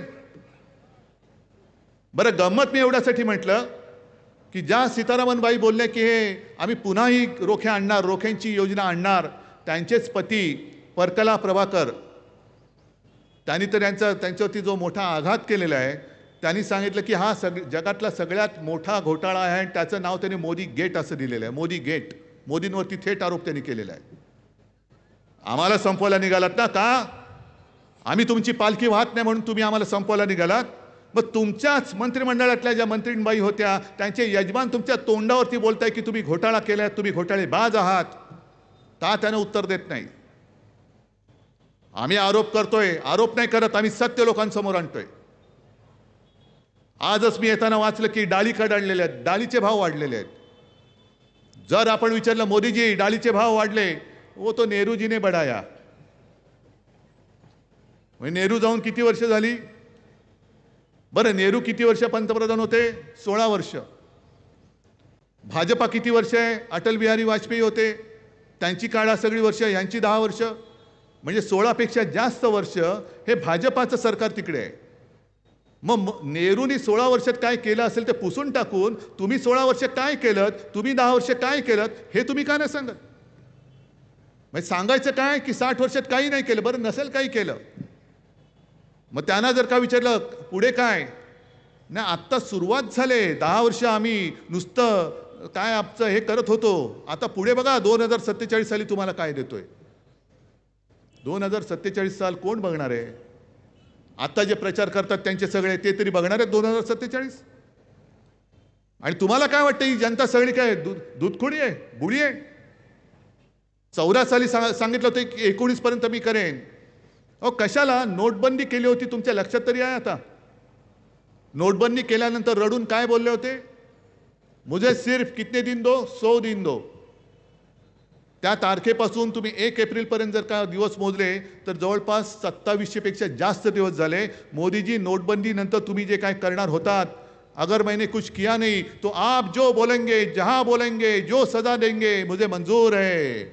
आता संपूर्ण जनता तुम्हाला हीच सजा देणार आहे की आपकी बार तडीपार. आता जा तुम्ही. आणि म्हणून सगळीकडे ते फिरतायत. बाकी काहीच केलं नाही. राम मंदिर केलं. जिथे जात आहेत तिकडे राम राम राम राम करतायत. मला विचारलं काही पत्रकारांनी की तुमच्यावरती जय भवानी बोलायला बंदी घातली, पण ते तर म्हणतात की रामाचा प्रचार करतायत. म्हटलं ते प्रचार नाही करत. मराठीमध्ये एक ते मागे पिक्चर आलं होतं, त्याच्यामधलं एक गाणं आहे, आम्ही जातो आमच्या गावा आमचा राम राम घ्यावा. असं सगळीकडे फिरतायत. राम राम राम राम चाललो बरं राम राम असं मोदी आणि शहा फिरतायत. म्हणून तर महाराष्ट्रात एवढ्या वेळा येत आहेत. मुंबई गोव्याचा जो रस्ता झाला का पूर्ण? कधी होणार? 3000 सालापर्यंत तुम्हाला देतो बघा. तोपर्यंत तुम्ही मला मत द्या. 3000 साली असं काही गुळगुळीत करेन की तुम्ही नुसतं मुंबईत नुसतं उभे राहिलं तरी ऑटोमॅटिक सरकून कोकणात याल. आणि कोकणात थेट चंद्रावती पूल बांधून देतो तुम्हाला. पण ते 3025 साली. आणि इकडेच आपण फसतो. आता अशी ते जे काय आगडबंब वचनं आणि आश्वासनं देत आहेत, जसं मी तुम्हाला सांगले मी चंद्रावती पूल बांधून देतो. चला मला सगळ्यांना विचारायचं आहे, कोणाची तयारी चंद्रावती पूल बांधून द्यायची? काँग्रेस राष्ट्रवादीची पण लोक आहेत. देत आहे का? हां, मी देतो. मग तुम्ही विचार काय करता? अरे माहिती आहे हा पूल होणार नाहीये, ही लोक पण नाही बोलतायत, पण मग मत देऊन बघायला काय हरकत आहे? केला तर हे असंच चाललंय. 14 साली सुद्धा ते रुपये तुम्हाला देतो. प्रत्येकाच्या हर घर नल से जल. नळ तरी आले का? अनेक ठिकाणी आज महाराष्ट्रामध्ये पाण्याचं दुर्भिक्ष आहे. काही ठिकाणी जसं शिवसेना प्रमुख सांगायचे की एक उमेदवार प्रचाराच्या सभेत बोलला की मला निवडून द्या, मी घराघरात नळ देईन. लोक खुश झाले, कारण सगळ्या माता भगिनी लांब जायच्या घागरी घेऊन आणि पाणी भरून यायच्या. घराघरात नळ येणार असेल तर का नाही द्यायचं? दिलं लोकांनी. समोरच्याचं डिपॉझिट जप्त करून त्याला निवडून दिलं. 1 महिना झाला, 2 महिने झाले, लोक चुळबुळ करायला लागली. अरे आता गेलं पाहिजे, विचारलं पाहिजे. मग ते गेले त्याच्या घरी. अरे काय म्हणताय गाववाल्यानो, कशासाठी आलात? नाही तुम्ही ते निवडणुकीत बोलला होतात बघा. काय बोललो होतो? नाही घराघरात नळ. हा मग? नाही तो नळ पाहिजे. अच्छा नळ पाहिजे. मग त्याने हाक मारली, जा रे राजू, म्हणजे आपले राजू महाडिक कुठे गेले? जा बॉक्स, जा जरा घेऊन ये. मग राजू महाडिक घेऊन आले बॉक्स. मग हे बुवा बसले होते तिकडे, घ्या प्रत्येकाच्या हातात 1-1 तोटी दिली नळाची. चलो हे काय? मी काय बोललो होतो? घराघरात नळ. मी पाणी नव्हतं बोललो, नळ बोललो होतो. घ्या नळ घ्या आणि बसा फिरव्यात चाव्या. हे असे सगळे थापा मारणारी लोक. आणि ही नुसती थापाड्यांची फौज नाही आहे, ही गद्दारांची फौज नाही आहे, ही दहशतवाद्यांची टोळी आहे. जी ईडी, इन्कम टॅक्स, CBIच्या माध्यमातून यांचा दहशतवाद सगळीकडे चाललेला आहे. अगदी GSTच्या वेळेला सुद्धा टॅक्स टेररिझम, कर दहशतवाद. म्हणजे मेहनत करतायत त्यांना असं काही पिळायचं की जरा कुठे काही चूक झाली सरळ उचलायचं आणि तुरुंगात टाकून द्यायचं. हे इंडिया आघाडीचं सरकार आल्यानंतर आम्ही GST मध्ये सुद्धा बदल करणार, करून दाखवणार. आणि विनायकजी तुम्ही जे बोललात ना, तुम्हाला मुंबई, नवी मुंबईमध्ये कशासाठी काय, काजूसाठी पाहिजे, आंब्यासाठी पाहिजे. दुर्दैव आपलं की मी मुख्यमंत्री असताना एक कोरोनाचं संकट आलं, त्याच्यामध्ये 2 वादळं आली, संपूर्णपणे मी त्याच्यामध्ये अडकून राहिलो. पण त्याच्यात अडकलो नसतो तर आज तुमच्या या मागण्या राहिल्या नसत्या. ते स्वप्न सत्यामध्ये मी तुम्हाला आणून दाखवलं असतं. आणि तुम्हाला सगळ्यांना माहिती आहे, जे मी बोलतो ते मी करून दाखवतो. अगदी महाराष्ट्रामध्ये कुठेही गेला तर मी जाहीर सभेत विचारतो की 2 लाखापर्यंतची पीक कर्जाची माफी नाही, मुक्ती ही जी मी केली होती तुम्हाला मिळाली होती की नव्हती? सगळे सांगतात मिळाली. नियमित कर्ज परतफेड करणाऱ्यांसाठी 50,000 रुपये आम्ही द्यायला सुरुवात केली होती. यांनी गद्दारी करून सरकार पाडलं आणि ती खोडून टाकली. आता तुम्हाला मी विचारतो, किनारपट्टीवरती जेव्हा 2 वादळं धडकली होती तेव्हा जी काय आपत्कालीन मदत केली होती ती तुम्हाला मिळाली होती की नव्हती हे मला तुम्ही सांगा. होती की नव्हती? अगदी चिपळूणमध्ये सुद्धा मी आलो होतो, अगदी किनाऱ्यावरती सुद्धा गेलो होतो. याचा अर्थ असा की जे होणार नाही, चंद्रावरती पूल करेन, घराघरामध्ये आणखीन काहीतरी करेन, असं वेडवाकडं मी बोलत नाही. जे होण्यासारखं असेल तेच बोलतो आणि जे बोलतो ते मी करून दाखवतो. आणि म्हणून तुमच्यासमोर 2 पर्याय आहेत. एक 10 वर्षाच्या थापा, ही मोदी गॅरंटी, आणि दुसऱ्या बाजूला माझं वचन, जे मी वचननाम्यात दिलं ते मी करून दाखवणार. तुमची निवड तुमच्याकडे. उद्धव ठाकरेचं वचन तुम्हाला महत्त्वाचं आहे का मोदीची गॅरंटी, हे महाराष्ट्राने उत्तर द्यायचं आहे. आणि यांची गॅरंटी तुम्हाला माहिती आहे. यांची गॅरंटी म्हणजे अशी, मगाशी जे मी बोललो ना, एक अकेला सब पे भारी, आजूबाजूला भ्रष्टाचारी, सगळे भ्रष्टाचाऱ्यांची फौज घेऊन हे आपल्यावरती चाल करून येत आहेत. अख्खा कोकण जणू काही यांनी विकायलाच काढलेला आहे.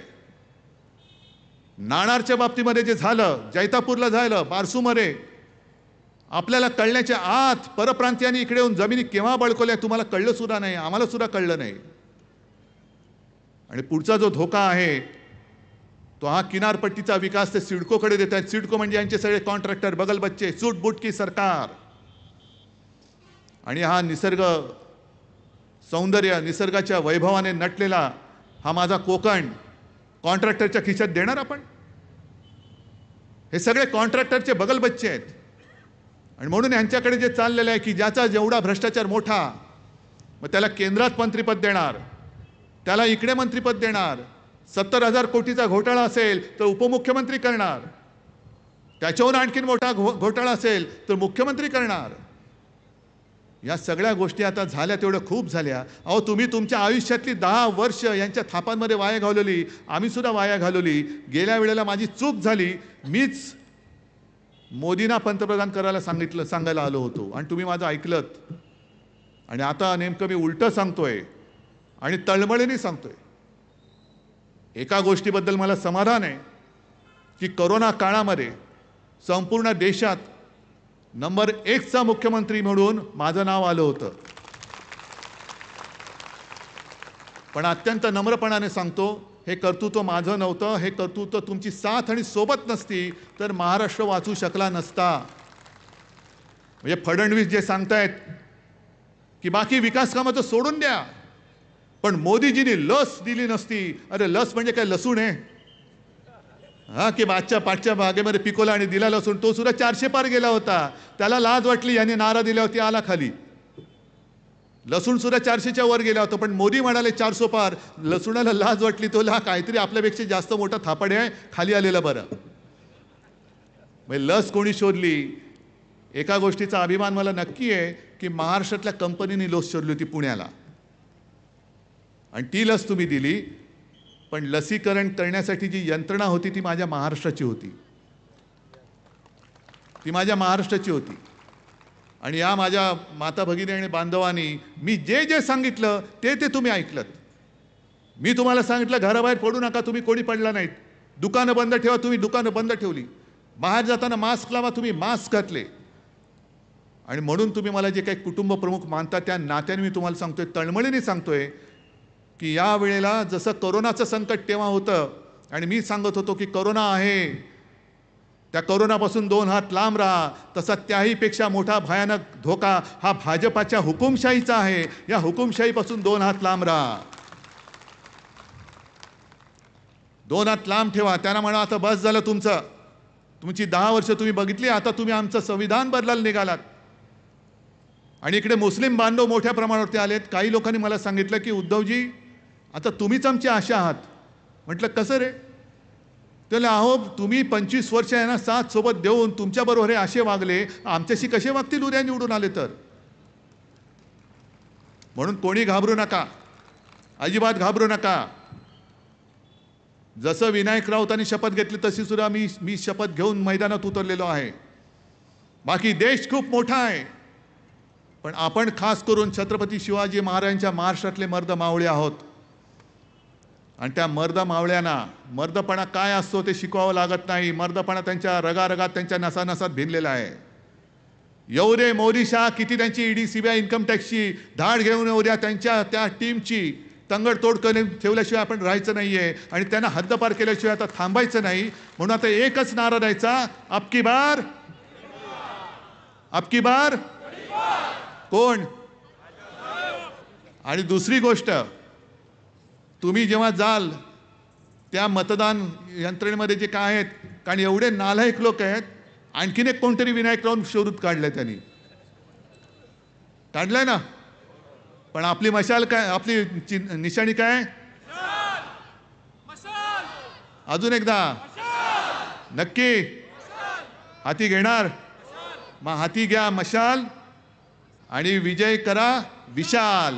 जय हिंद, जय महाराष्ट्र. समंदर दिखता उसका साया है, पत्थर है वो, दमदार है वो, छूकर न देखो.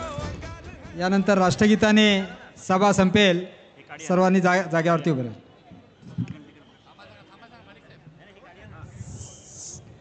सगळ्यांनी आपल्या जागेवरती उभं राहायचं आहे.